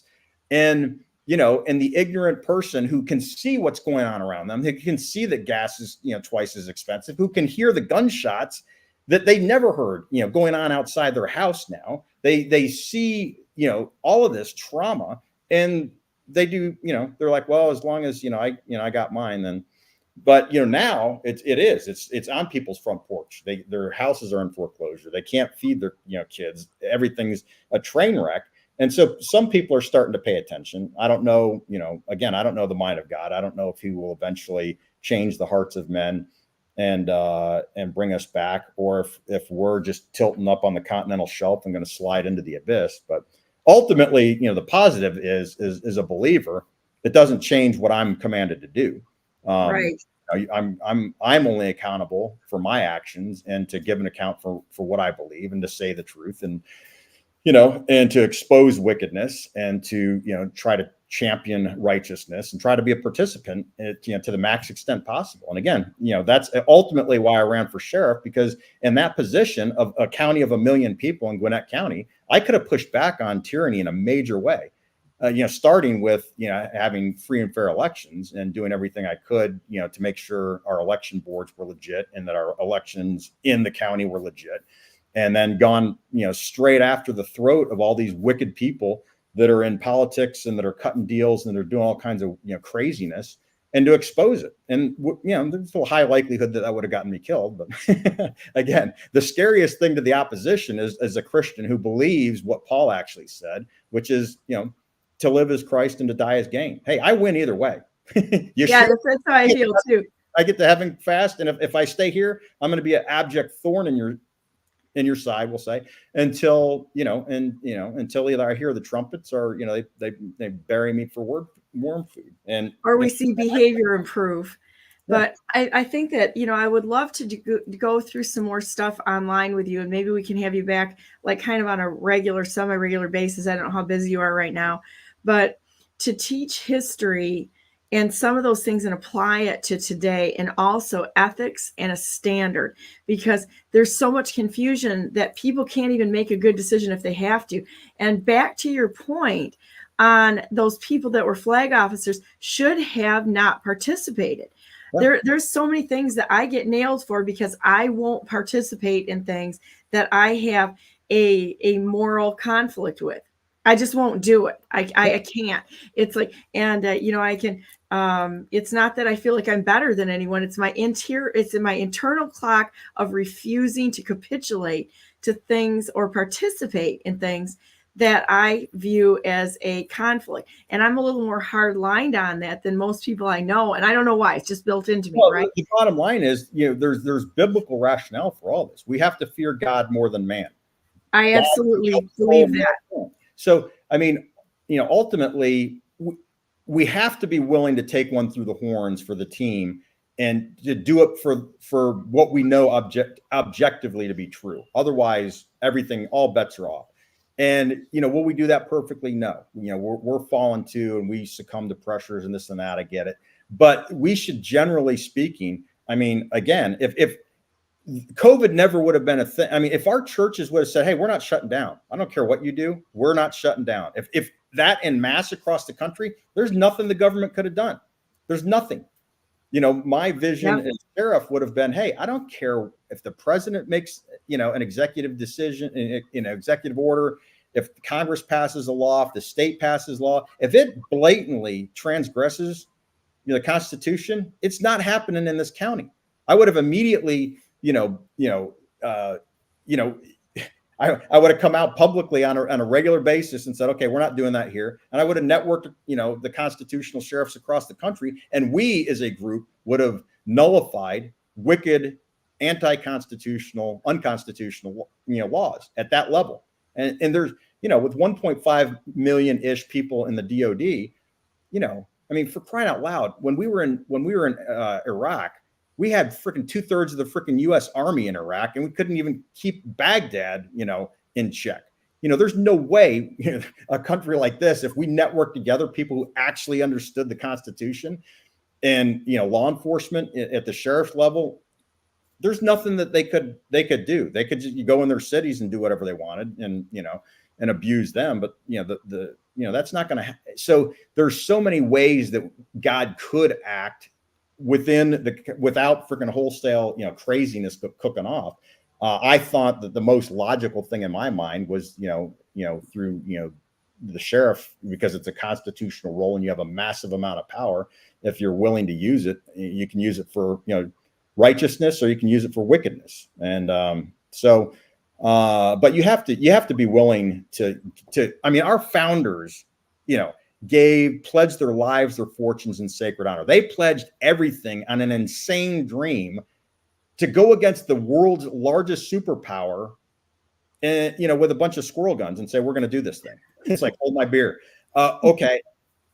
They had no business thinking they could have pulled that off. None, if you look at the historical context of what happened. But yet God, showed his favor on them.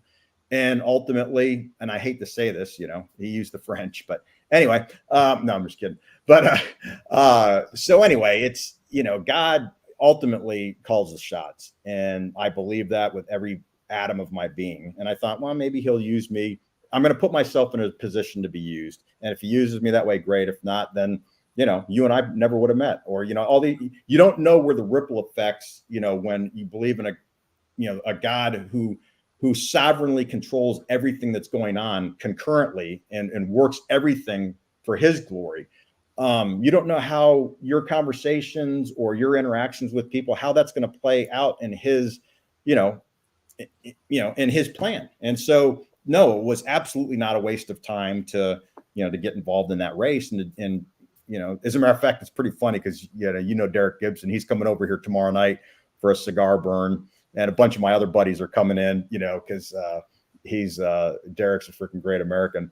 But I love Derek. He is absolutely hilarious. To your point, though, he's trying to cook off an Amazon too, and basically a different network of people who don't subscribe to this aberrance and this freaking wickedness that's going on. We need to have an alternate economy going, where we're in charge of where those funds go and they go for good things and not bad things.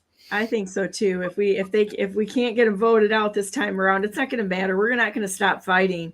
No. It's just that it's going to be in a different way, because none of us that truly believe in God can walk away from the service that he's called us into. It's not happening. We're not here for ourselves. This life shouldn't matter to us in the point of what did I do? What have I accomplished? Blah, blah, blah. it's how much have you, it really isn't. It's how much are you going to get and look at Jesus and put it at his feet and say, wow, thank you. That was a cool journey.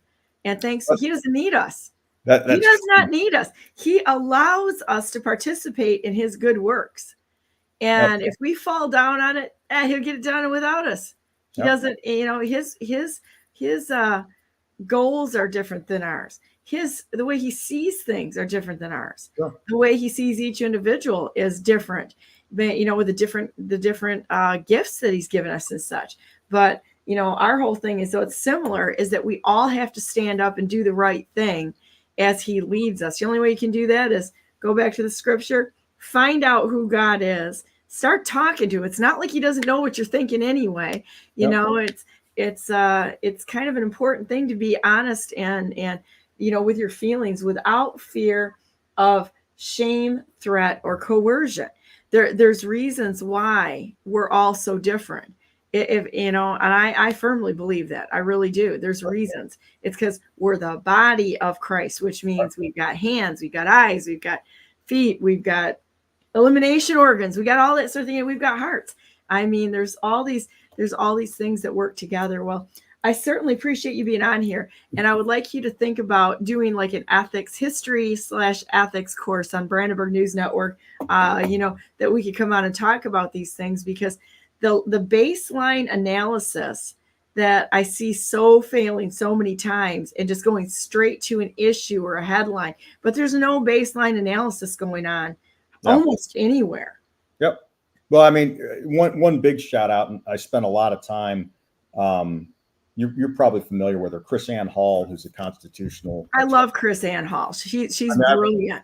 I've watched, and she probably has 50 plus videos. I've watched all of them, some of them about a dozen times. This book, Sovereign Duty, again, not very thick, absolutely critical, because again, it takes the historical context of our founding and our nation and plugs it in. I mean, my first order, if I had been elected sheriff, was, okay, I was going to have Chris Ann Hall come down, and no one could go back on duty until they took her course, or 3-hour course, and understood how their daily chores in law enforcement directly are impacted, and how the Constitution is directly relevant to their daily chores. And, for example, there's all kinds of laws out there that are not constitutional and shouldn't be, I mean, take, for example, and all kinds of things. I mean, we're seeing it more and more now. I mean, there's surveillance stuff that's all over the place, getting people's license plates and all this other kind of stuff, invading privacy. The expectation of privacy is like completely gone, but people don't see how insidious and how wicked that is. They justified, well, we can see, what cars are stolen, or we can see this, or we can see that. Okay, yeah, got it. It's a useful tool, but just like you were talking about earlier, the Patriot Act, on paper, if that was administered by a just person, indefinitely, then yeah, maybe you could justify that. But again, the founders would have said, no, the hearts of men are desperately wicked. You need to put in place things that will block the abuse of that. Yes. So regardless of whether you intended good, you should know that, and regardless of whether you would have used that tool in a righteous way, you should know that as soon as you're dead or out of the way, that could be used for wickedness, and you shouldn't participate in that. So I would have immediately dismantled all those video cameras. It's not my job to or it's not the law enforcement job to be a revenue source for the county or for the city. Hey, you talk to the people who are cutting your paycheck to get the right amount of money. You don't freaking be a tyrant to citizens. And anyway, I could go off, but let's come back on and go back to this point, because people need to realize how far the usurpations have gone and how much we have abdicated what we're supposed to do to ensure the future to our posterity. We need to grow this nation up. This nation is basically very immature in the way that almost everything is approached. And I'm not saying it's anybody's fault. I'm saying this was a planned. This is planned sedition. This is planned. a coup against the United States, starting out with the social degradation of human beings, the lack of people having to be an adult, take care of things. Oh, we're just going to pass it off to who? The next commie that steps in your path, and somebody else who's going to tell you what to do, how to do it, and take all the responsibility off of us. Never takes it away when you even give it away, or if you participate in things in your heart you can't because of a moral code. Yep. That is where we stand, and that's the dividing line. That is a dividing line on a personal basis of people to put God first. I got my next guest coming on, and I would sit here and talk to you all day, Baron, because I love you. So I just absolutely adore you. I love you. I don't think I've heard more than one other person who has been in a naval. I've got two other officers who have been actually in the officer category of individuals that is actually spoken out as strongly as you have to hold those in office who have power and saying, you're not doing the wrong thing. You need to be tried for treason, whether they're a friend or whatever. Your standard is across the board. And I'm kind of like you. I'm not a respecter of persons. I don't get pushed into things by people. I mean, I just don't. And sometimes that's not all good, but it gives us time to think about it. Love it.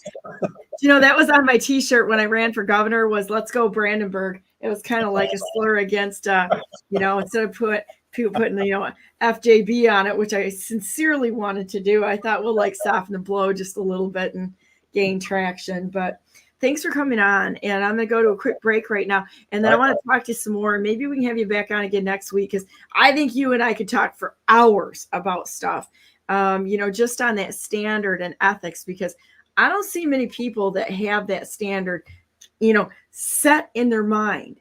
And that's why they get blown around. And the Bible talks about being blown around and not having a solid standing on what you know to be true, that you're not willing to capitulate over. Yeah. So thanks for coming on today, and we'll be talking to you soon. We'll be right back. Yep.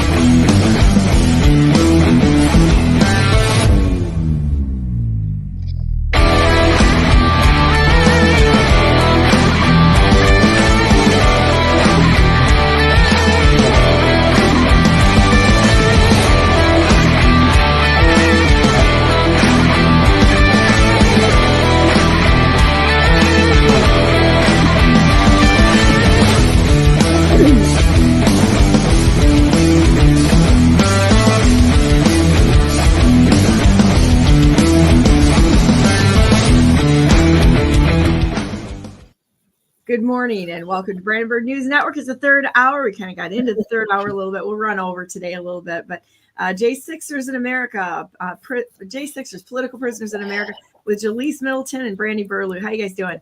Hey, good. Hi, good. How are you? Doing good. Out there beating up bad guys every day, bringing the truth. Awesome. I heard a good portion of that last segment. Very interesting. I caught some of it. Yeah. Yeah, he taught ethics, and he was actually over. If I gave you his resume, it is the finest resume I've ever seen for any individual in my entire life. You cannot believe what this man has done, and his ability to stand, no matter what anybody else says, being convicted as God convicts him along the way, regardless of opinion. He stands on his principles and does not get pushed into things he knows not to be true or right. And I really appreciate that, because I just don't see a lot of people that are standing on that and refusing to capitulate, whether anybody agrees or not, because that fear of man has taken a hold of this nation in such a huge way that people are more worried about what people think about them than saying, yeah, I'm kind of done with this and walking away from it. If we had more people that were just absolutely walking away and doing things when they see something wrong, you don't have to do that. Find another way to get it done, but you cannot be complicit in these criminal things that are going on and without being guilty of what they're doing. Silence is complicity. Going along to get along is complicity. You know, refusing to stand up there and say, okay, time out. The accountability police is here right now because this is all a great big steaming heap of bullshit. And I'm going to point this out, whether you like it or not, and we're going to find a way to stop it.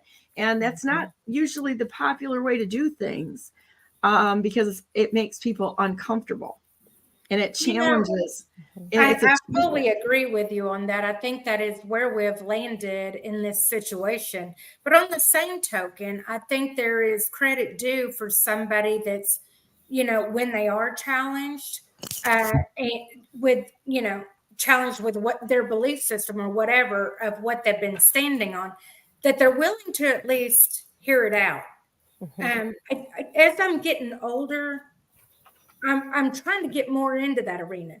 And the only reason for it is, I got to tell a funny one. I've got an outrageously liberal friend, and she actually has done so much for me in learning to stand in what I believe in, but also learning to show grace. And I mean, she's a believer, and myself, I don't even have a category for that. How can you be a liberal and a believer? How is that? You know, like I can't imagine. But I've watched her, and she walks with so much love for people. And so, anyway, because of her, and I'm just looking at her mindset, like I don't even know how you can have this, but she displays so much grace to people. And what ends up happening is she brings her intellect to the table, why she believes what she does. And you got to sit there and reanalyze everything you're believing in and going, I can actually see your ground for that. I'm not agreeing with it. I'm still standing where I stand, but I can see where you're coming from. There's also that's important. where I'm like, oh my gosh, you're so right. And I've had to change my dynamic of thinking because of her. So I think we had a discussion on Tuesday, and we were talking about the church. And the point being is that I cannot stand with a church, and this is my thing. I will not stand with a church that takes the 501c3 dollars. And when I say the church, I'm thinking classically the church, not the body of Christ. And I'm glad we had a distinction we had to talk about the distinction, because it's like, okay, let me clarify this. The true church is the body of Christ where we stand in what God calls you to do. But when I say church, I'm thinking the traditional perception of going and sitting our butts in the seats. And what we saw was an abject failure of that system of 501c3s, which is the antithesis of what it means to be a Christian. When you see the church system as a system of the Pharisees, which is coincidentally, it was the Pharisees, it was the religious aspect of Jewish society that killed Jesus. It wasn't the Romans. It was the Jews. It was the church. It was the organized religion. Right. True church. But the historically framed system of it's a religious system that existed to have control. They were tied into the money. Yes. We've got the same thing, right? We got the same thing. To me, if there's ever a time to have a home church, now's the time to be doing it. Because just like the school system, once you start pulling money out of their pocket, they're either going to collapse or they're going to come back even stronger, not needing the money. And that's going to speak to who was their actual God. You see what I'm getting at? You know, I agree. Displace the church building. I'm all for it. If you can sit in a church building and bring value to it, by all means, be there. If you can't, or you don't want to, or you're not led to, church is the body. It's no longer the building, and that's where I think we're failing all the way across the board within the believing Christian believing church. Is that we want to just put everything in the building and say the building sucks and all the leadership sucks. And they wouldn't be too far off, to be perfectly honest. But the church is the individual. So if you don't like what you're seeing, now you know you're called because you saw it. You're called to bring church in a better way. Yeah. And you can do that through your home. You can do that you know, like say a bonfire in the creek. I wish I could hold a weekly bonfire at the creek and have church there, because it is about the body, the arms, the hands, the head, just like you said earlier. I love that analogy. And you're right. Some of them are going to be the bunghole.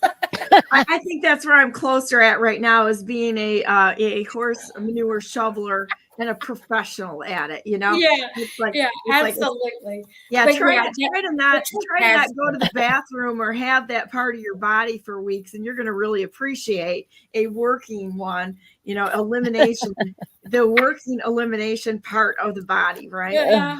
In fact, And- I think we're needing more of them right now. If you want to know the truth, we need some eliminating out of the church.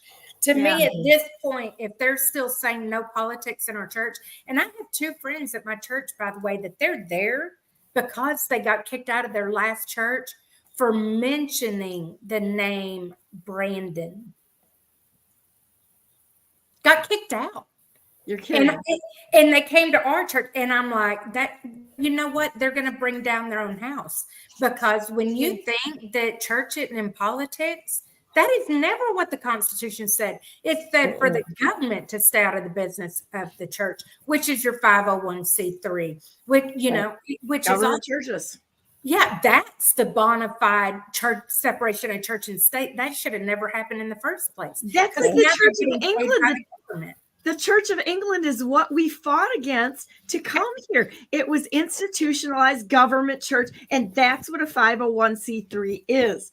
They are required to do certain things in order to get that almighty dollar.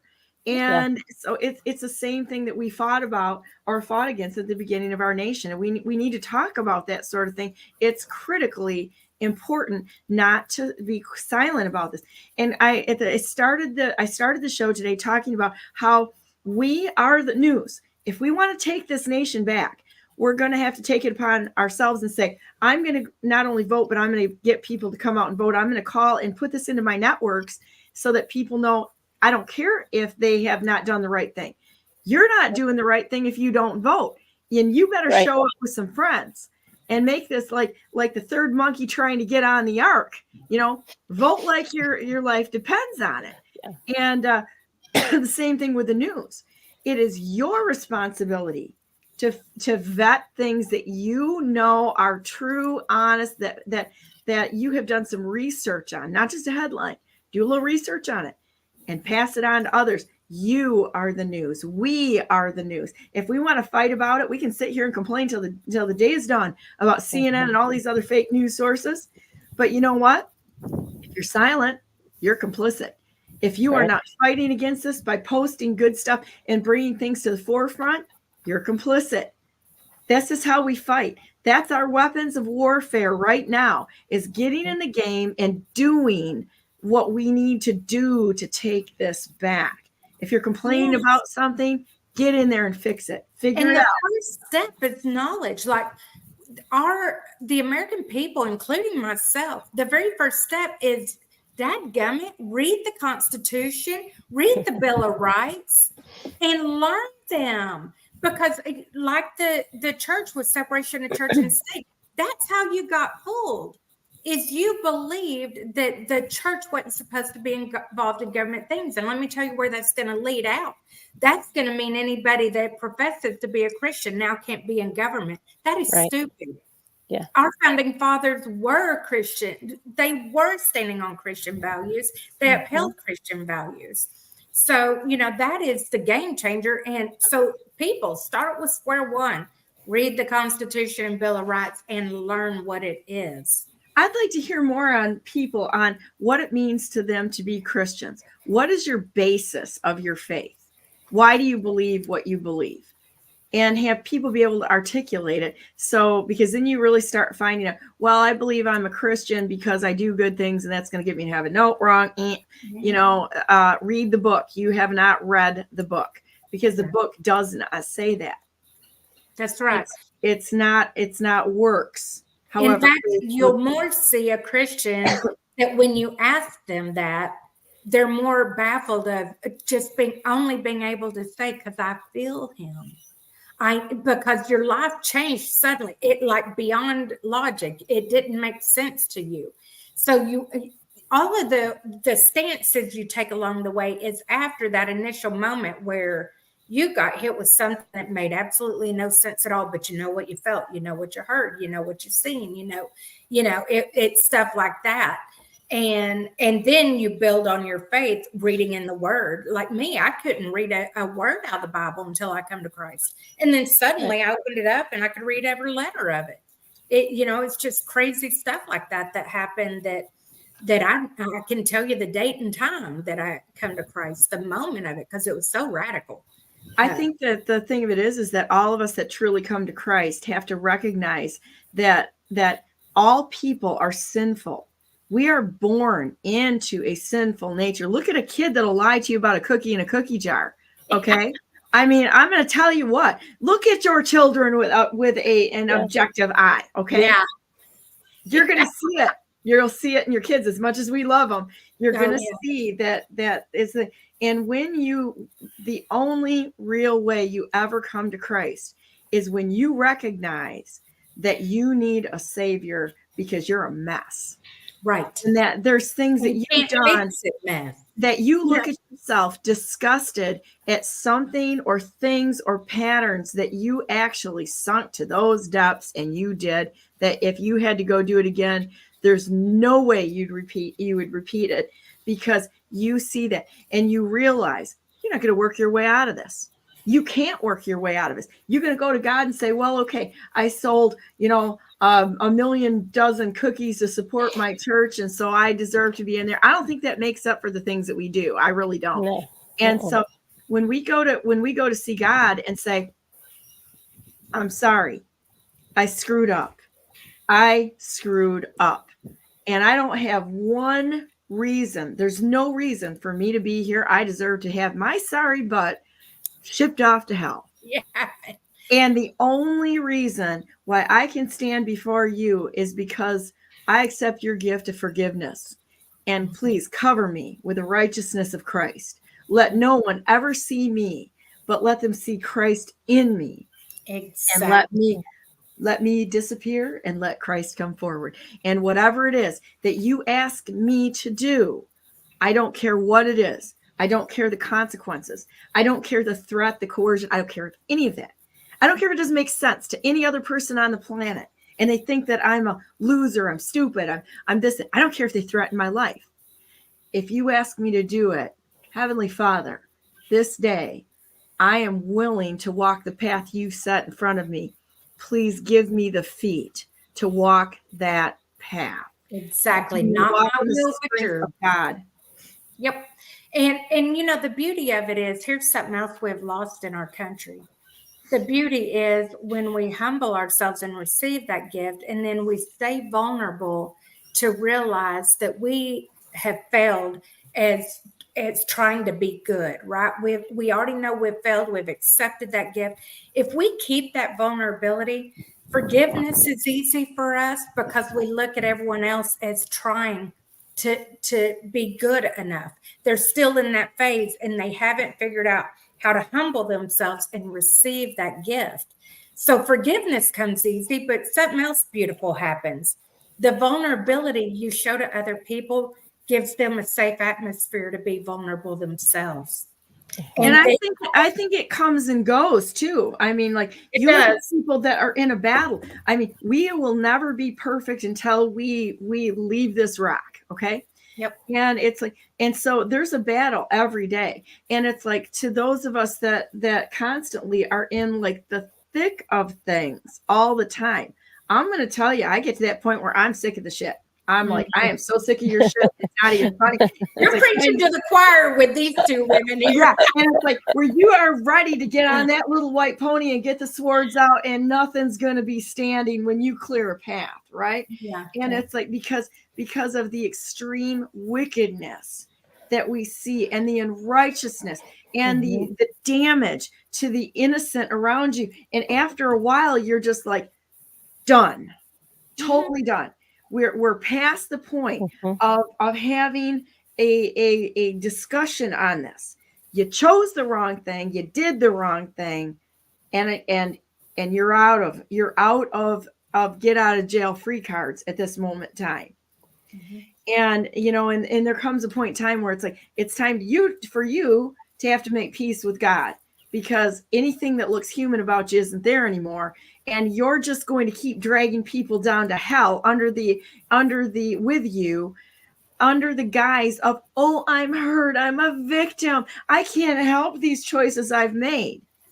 No, it's still a choice. And when you do bad things and you continue, I mean, I'm going to tell you, I'm going to talk about some deep-seated hurts that I know people around me have had that have done terrible things to other people.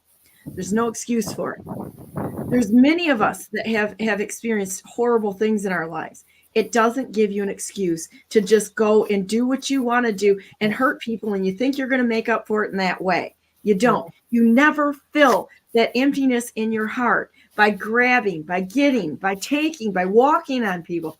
It drags you down further into the depths of hell. The only way out of it is give, serve others. Go and where you've been hurt, find somebody who's been hurt in the same way, grab them by the hand and say, I know how you feel. Let's walk forward out of this deep pit of despair together.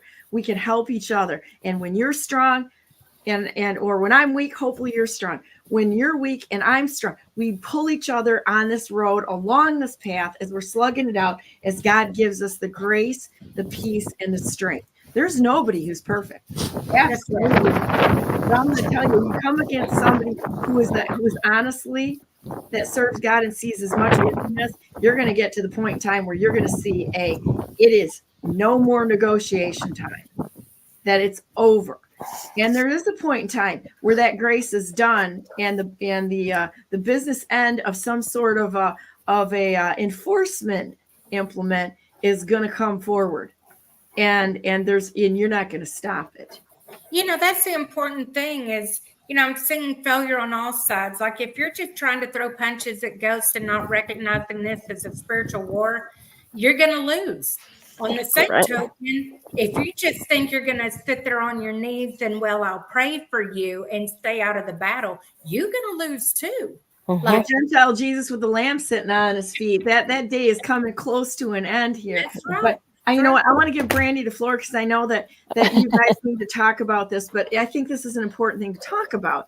So I'm going to And if you happen to see somebody come backstage, feel free to let them on. I've got surprise guests at my house today, so I might try to get them on. I don't know which way they'll do it. Give me a text, and then that, because I'm gonna run off. I've got a few things to do here, and so just give me a text. And then my phone's been blowing up all morning. So my schedule is extraordinarily busy. And I got to tell you guys, there's a lot in the works right now. There's a lot, and anybody that really knows what's going on isn't really talking. Okay. And I can tell you as a point of, and a matter of fact, because that's just the way it works. And that's okay. But our faith is not in some nebulous plan out there, or in groups of people, or in this group or that group or that group or that group, because you know what, the plan is God's plan. And unless we have our feet grounded in that standard that Baron and I were talking about this morning, unwavering, you're going to be blown around like the leaves, and you're going to go into wherever those leaves blow, and pretty extra sure it's going to be the sewer at some point in time, or in a manure pile at the back of a barn. Yeah. A compost pile. You might end up in a compost pile, right? I've got one of those over there. You got to have a standard. And you know what? And as serious as these subjects that we're talking about, remember, God's in control. He is, in fact, in charge. This does not rest on our shoulders. His yoke is light. You got to keep going. Find humor where you can. Pet your dog, kiss your horse on the nose, whatever it is. And celebrate those good things and gratitude to God, because even the walk that we're going through, wonderful things come out of adversity. Wonderful characteristics, understanding, all these things. You don't get those when things are easy. You only get those when things are hard. And so I'm going to jump off right now, and I'm going to go to brandenburggovernor.com because I'm the best non-conceder who's ever not conceded in the history of the United States. And I want to have a discussion with President Trump, the rightful president of the United States, someday, and have a discussion. So, and then I'm gonna move off the side here and let you guys take over, and we'll see you back tomorrow, Jalise. And I'm proud of you, Brandy. Keep standing, and God will make a way when there seems to be no way. That's right. Thank you. All right, Brandy. So I'm cutting right to the chase. I brought you on today because you have an update and a new story to tell. And this is something the American people, I love the fact that now we have someone we can kind of follow to show the American people the tyranny, the level of tyranny, the level of disgusting wickedness we are seeing within this Biden regime and the DOJ. So would you share with us what has occurred since last time you came on the call? Okay, so I flew to Washington, D.C. To go speak at a hearing. It was in front of Marjorie Taylor Greene and Congressman Josh Brecheen and Eric Burleson and Chip Roy of Texas. And that hearing was about the treatment of the January 6ers and the jails and the cover-ups basically done by the media, things not being shown as they were, the truth not being told by the media, our government hiding information or forming their own narrative with their own script writers, basically, is what it comes down to.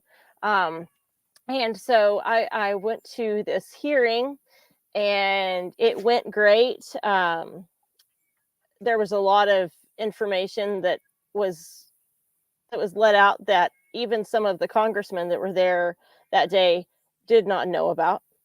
Well, after that hearing, Congressman Brecheen, he's from Oklahoma here where we are, he had been trying to get in to see Ben in the CTF in DC since June, like mid-June of this year, or maybe late June. And they had kept denying him entrance. And finally, he happened to get scheduled to get in to see Ben. And he goes to see Ben after the hearing on that Monday. This was September 9th. He goes to see Ben, and then he went down and saw Jeremy Brown after that. And fast forward to the next day, I'm flying back to Oklahoma. I land in Oklahoma, and Ben calls me, my husband calls me and says, hey, they took me to be temp checked. And I said, doesn't that mean they're moving you? And he said, that's generally what that means. And so at this moment, we're going, well, we know exactly what this is. And it was exactly the reason that we had the hearing, that the hearing happened was because of the weaponization of the federal government towards its people. On Wednesday, September 11th of all days, they moved my husband from the CTF, where they had been working on ADA accommodations finally, and trying to get him settled.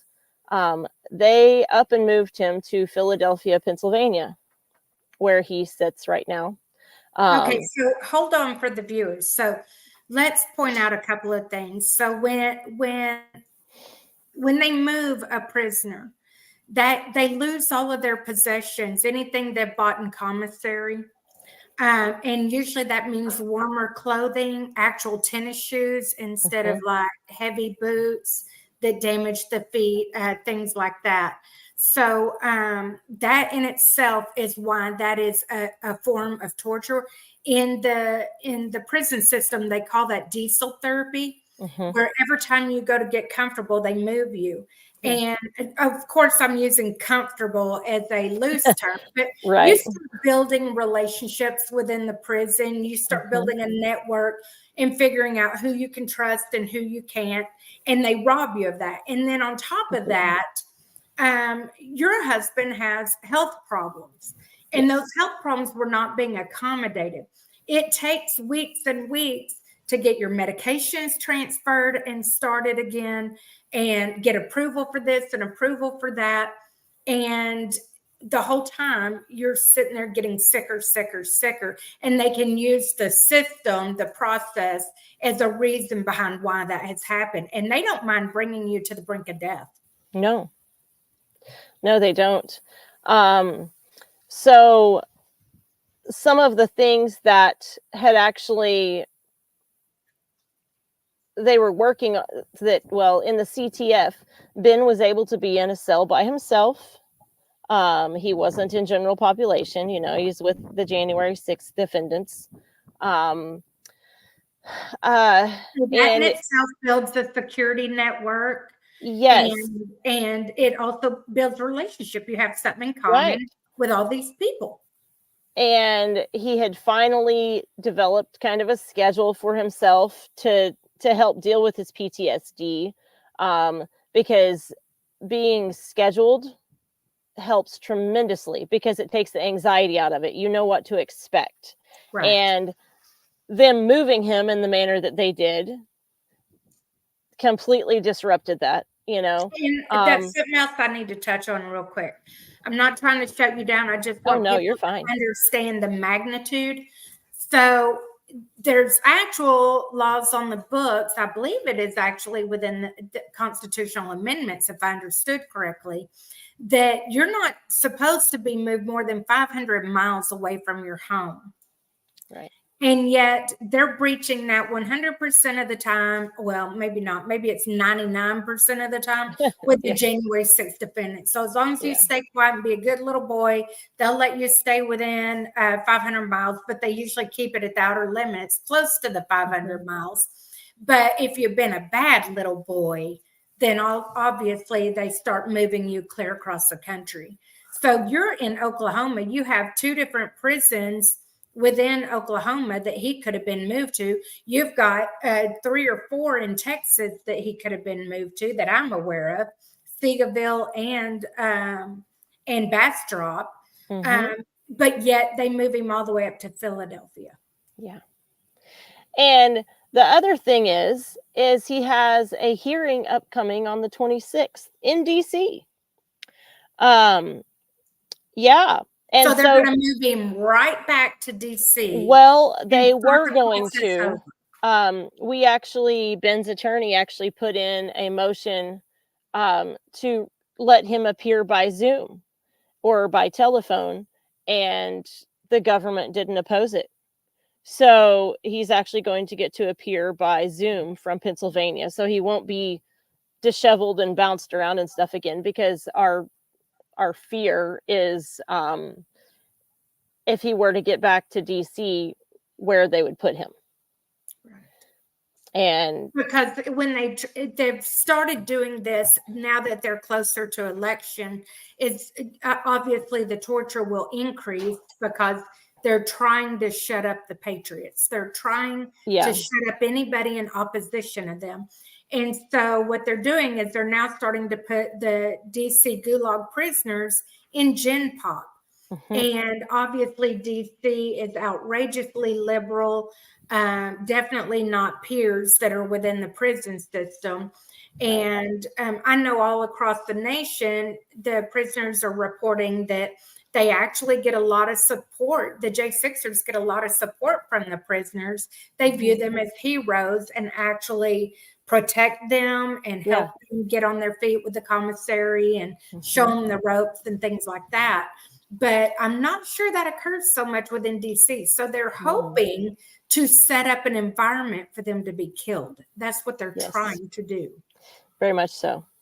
Ben is fortunate in that where he is currently, he ended up in a pod or a block that is not bad. Like he actually gets along well with the guy that's in his cell, at least. The big drawback is that he can have no quiet, no, not much communication at all, and that's with Ben's PTSD and with his anxiety. Those are two things that he really needs, is the ability to communicate. And if he is struggling, to be able to call me or to be able to message me right then. And he doesn't have that ability to immediately do it while he's there. And because you can't add more time to the phones there, in the federal prison system, you can't add more time to the phones. So they allow you so much free a month. And then once that's out, it's gone. And it equates to about 15 to 17 minutes a day that you can talk on the phone. And so that's been an adjustment. Oh, yes. Brandy, I can't even imagine. I really can't. And please understand, another thing they do within the prison system, I'm not sure, each prison has their own rules, but they will allow you like 1 hour windows for your phone calls. Mm-hmm. Well, in that 1 hour, you have 75 prisoners trying to talk on the phone. Right. And you can't get access to the phone to have a phone conversation. And it's very loud. You can't hear. Right. And that's the other thing, he has his hearing aids. At least they did let him take those when they moved him from DC to there. Thank God, because that would have been horrific, trying to get another pair of those, because he has to go through the VA to get them. Oh, yeah. And I don't even know if they would do a replacement. He has to wait so long before they do a replacement. I don't know if he's up for a replacement yet. So I'm glad and very thankful that they allowed those to go with him.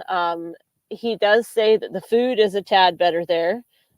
He hasn't had any rat poop in his food as they did in the CDF and the CTF in DC. And so that has been better. He was ecstatic that he had an apple the other day. How sad is that? Yes.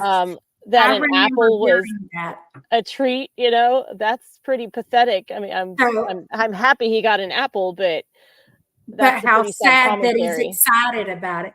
Right. I heard that from the other prisoners in the DC Gulag for the past 3.5 years. Is they get absolutely no fruit, no vegetables. And because of that, they actually get very, very sick. Like, they've got a problem with scabies. They got a problem with bot flies. They have a problem with, probably scurvy. I don't know. They're not reporting. And they don't give them any fruit. So the minute they get transferred to another prison and there's fruit on their plate, they're just blown away by it. Yeah. They do get to go outside. I think he said every day, actually, which is, it is better on Ben's mental health to be able to go outside. I mean, sunshine's better on everybody's mental health. It's, people don't give that credit, but D3 is produced by the sun in your body. So when you get out in the sun for about 15 minutes, your body produces D3. Mm-hmm. And there is nothing you can get over the counter that is an equivalent to that. No, it won't happen. That's why they get sick, is that they literally withhold sun exposure, which, by the way, is why they told you with COVID, they shut down beaches, which was against the law, by the way, and wanted you to stay inside because the sun would help your body heal itself from COVID. So there's pluses and minuses to where he's at. I'm just glad that he's stable and okay in the area that he's at, because it could have been really, really bad being moved to where he's currently. But God landed him in a spot that's not horrible. So that's good. And he is faithful, I'm telling you, but the trusting when you don't hear. And that's another side effect of them diesel therapy is You don't know where they're at. You can't talk to them. You don't know if they're safe. You don't know if they got them off camera and started beating them. Right. You don't know. You don't know anything. And then you don't know where they're going to land. So it may take months. We've had it happen with the J6ers. Yeah. Where it took a month and a half for someone to find them again. It was like yesterday, he was supposed to call at a certain time because he had it. They kind of have a lineup that the guys do, a rotation. And I think it's kind of based on seniority. If you've, you get privileges first, but then they put in the other guys. But he was supposed to call at a certain time and he didn't call. And I was like, what in the world? Well, 4 hours later, he calls me. And I was like, what happened? He said, we got put on lockdown because there had been a bad fight. And then it happened again yesterday evening. And so that part I don't like, because where he was at in the CTF, he didn't have to worry about that part. He was safe. And they've weaponized that too. That actually got brought up before Congress. I think in the past week, I just read about it, where, people are starting to complain in this reformation process for the prisons of they're using that lockdown as a tool, as a weapon, so that the guards don't have to do their job. They put them all on lockdown. Now they don't have to worry about, getting your outside time when nobody has time to do it. They don't have to worry about anything. They don't have to worry about phone breaks. Just, screw you. You're a prisoner. Stay put. And we'll check and see if you're breathing tomorrow morning. Right. And it's literally punishment on the entire group, punishing all for the sins of one, Right. And it's not right. And you got to question, because what we're hearing from the January 6th defendants is 9 times out of 10 the problems occur with the I forgot what they're called, but the guards, that they're the ones instigating the fights. Yeah. And then they walk away. They're in leadership, and it's like, y'all are on lockdown again. We've had it happen several times with the J6ers. So very much so. Yeah. I did see something really cool whenever I was flying into Washington, D.C., though. I was taking pictures out the window of the plane, and it was dark, but I thought the city lights looked really neat, And so as we're starting our descent, we're still way, way, way up in the air, but you could see the lights of DC. And so I start taking pictures out the window of the plane, and my camera was in normal mode to begin with. And so it was flashing. It was like flashing back at me. I was like, well, I got to turn this into night mode because it was dark outside. So I put my phone into night mode and started just snapping pictures out of the window of the plane. And I'm going to have to send you this picture. I don't know if I sent it to you or not. But there are 3 humongous angels in the sky, and you can visibly see them. I kid you not. It was the coolest thing. And so one of the pictures, you can see all 3 of them kind of upright and just kind of like hanging in the air. And then the next frame, you see one of them like whoosh, like swoop his wings out. It is if I wouldn't have caught it on camera, I'd have thought I was lying. Oh my gosh, that excites me. Because every time that I have went into DC, the demonic oppression, listen, I'm a powerhouse for Jesus Christ. And the demonic oppression, it knocks the breath out of you. I would catch myself shallow breathing, like, and struggling to breathe from this oppression.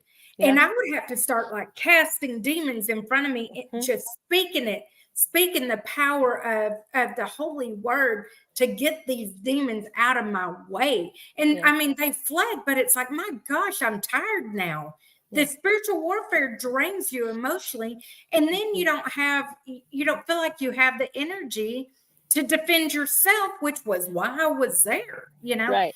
But I want to clarify for the viewers. So what we have just sat here and said, backing up a little bit, is because she went before Marjorie Taylor Greene and his attorney was with her, because they spoke out against these atrocities, they then punished the January 6th defendant that is in the prison.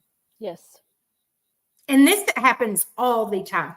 Mhm. And I want to tell you the beauty about these patriots, that they don't lose heart, because I have heard it said 10 times, if not once, of them getting punished because of something their loved one did publicly to stand up for what's right.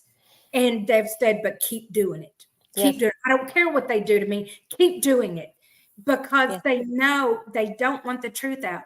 And we are going to break them down, people. They don't have a choice. They have Right. no choice. There are too many of us. That's why they took over the media. That's why these polls are coming out that Kamala's doing so well. That's why she's busting people in, is they're trying to create the illusion that they have large numbers and that we're the minority. But we know better. They forget the Holy Spirit's dwelling in us. He's telling us the truth. We don't need your stupid ass media. We just don't. We know the truth because the Holy Spirit that is in her is in me, and he's telling us all the same thing. So it doesn't matter. But it does show the wickedness of this corrupt, disgusting government. And all that's affiliated with it, the cabal, all these judges that have fell into this. You know, I show more mercy to them because I don't know what's happening in the background. I don't know if they're threatening their families and their livelihood. I mean, I know their livelihood's being threatened. That's a hands down. But I don't know if their family's being threatened. They're so deep in at that level that just like, look at all the, like 60 people the Clintons of Arkansas did. It's not funny, but it's true. It's not funny, it's true, but it's shocking.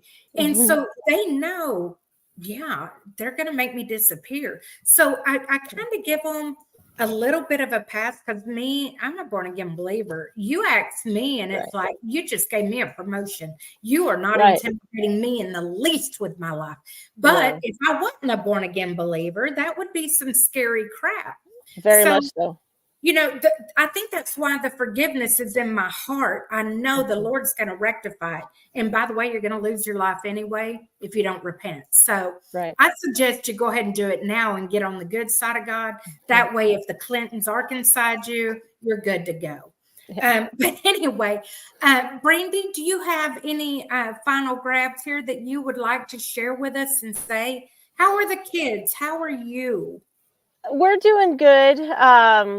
It's just normal kind of farm life around here right now. We've started cleaning up, being able to burn a little bit and kind of clean stuff up as the leaves start to fall and all that stuff. So isn't it the best living in the country when the weather's cooler? I've started getting out and repainting on my fence and repainting on my barns. And yeah, it's wonderful out here, just being able to be free. That is the one thing about living in the country, is you're free, you know. And I don't know how, I've never lived in the city. The closest I lived in a city was about, I lived on the very outskirts of town when my first husband and I were married, but we had a 5-acre lot that was tucked way back just on the edge of the town, and so we weren't in the city anyway, you know.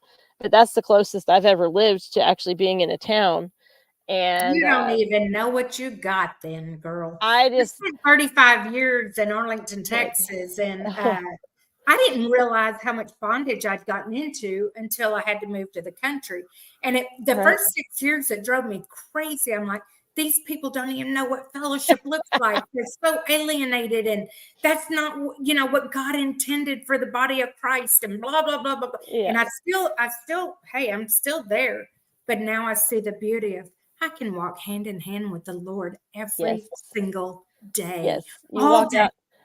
I was talking to Ben about that this morning. He had called right as I was sitting out on the front porch and I was drinking coffee, and there were just birds. You could hear cardinals and just all kinds of little birds out here just singing to you, you know. And I was like, you know, this is the thing that people don't get to hear in the city. Like, you hear cars, you hear concrete, you hear horns, you know. Out here, you get to walk out and hear God's creation just singing.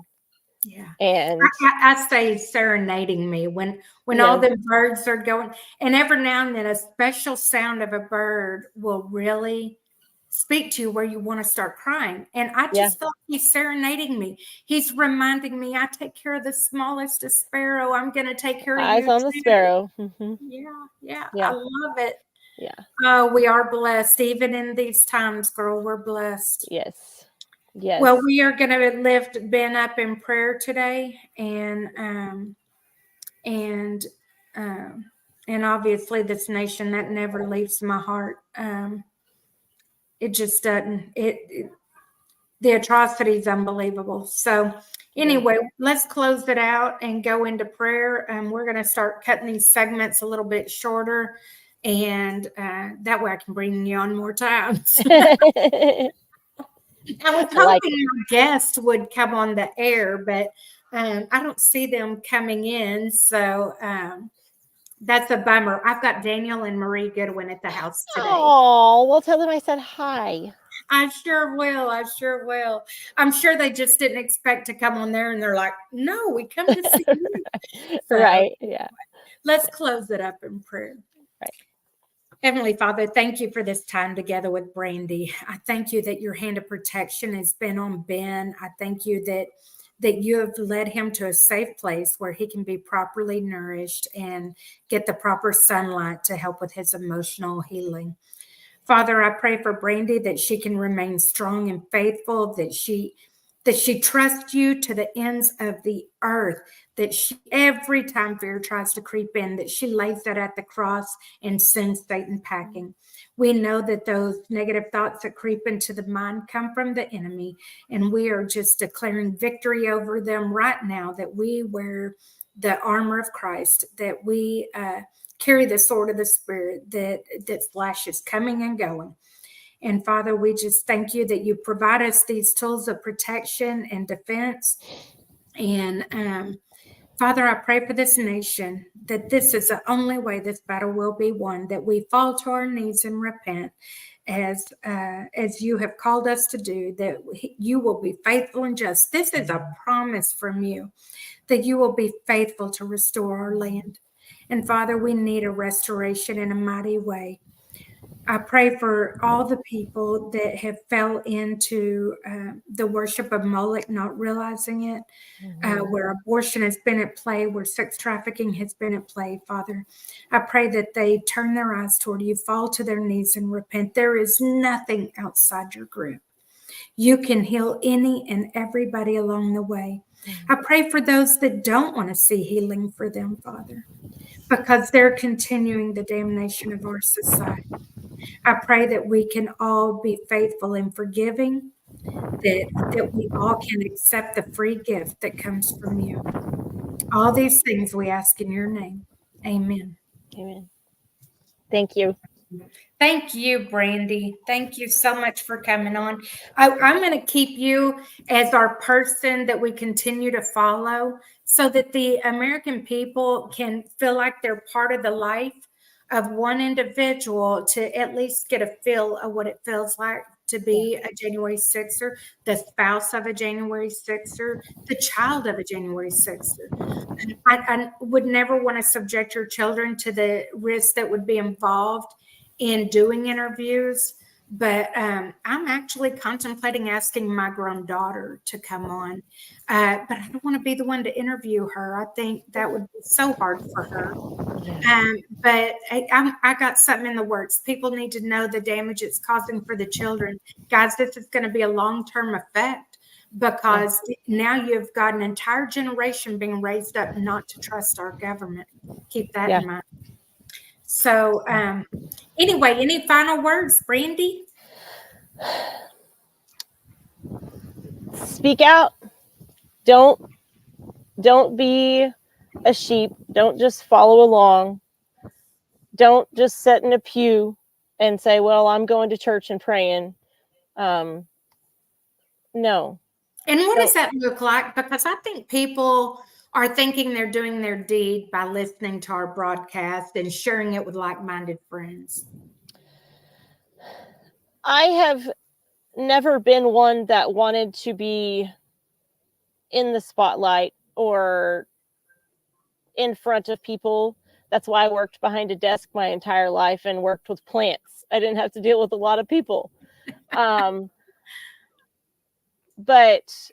the pacificity of the church not getting involved in politics and not standing for what Jesus died for those freedoms that he gave us when he went to that cross. He put every bit of power within us at that moment that we need to fight this evil that is going on right now. And That's if right. Christians would take that stance and say, look, we are fighting a fight of good and evil. This isn't just the government. This is evil. We are fighting the devil right now. We are fighting the worst fight of our lives. And if Christians roll over and play dead, I hope Jesus comes. and for all you Christians that keep saying, come, Lord Jesus, come, I want you to really think about the words you're saying as a parent. Exactly. Look at your children and pick one of them that you're going to let burn in hell. Right. Because that's what you're asking the Lord to do. He wished that not one would perish. Exactly. And we have to wait until the fruition comes. And you don't want to harvest too soon. And that's what I point out to people. I've got children. I've got grandchildren that don't know the Lord yet. Right. I need more time. Others need more time. It is all about our children. Every bit of this is about our children. It's about their future. It's about their well-being, from them being attacked with the woke ideology in public schools to the crazy hormones and stuff that's being put in the food that is causing hormonal issues, and I believe probably leading to some of these kids thinking that they're transgender or that they're gay and stuff like this, you know, to the things that are in vaccines, to pedophilia and child sex trafficking. You know, the church has been silent for far too long on these issues because they want to keep their 501c3 status. And their tithers. Yes, and that's pretty disgusting to me. You know, like we're going to pick some governmental thing over God, over your children. No. And that's my line in the sand. I'm fed up with it. So I'm glad we got you on our side. So with that, y'all don't forget to tune in tomorrow with Donna Brandenburg, and I will have on the show Leslie McGraw. So be sure to join in. I'm excited about it. I've never got to meet her in person, so I'm really excited. And anyway, y'all continue to follow us, J6ers, especially Brandy, so that you can stay updated on life as the J6ers. So anyway, thank you for tuning in. God bless you all, and stay in the Word. Thank you. Thank you. God bless. Bye.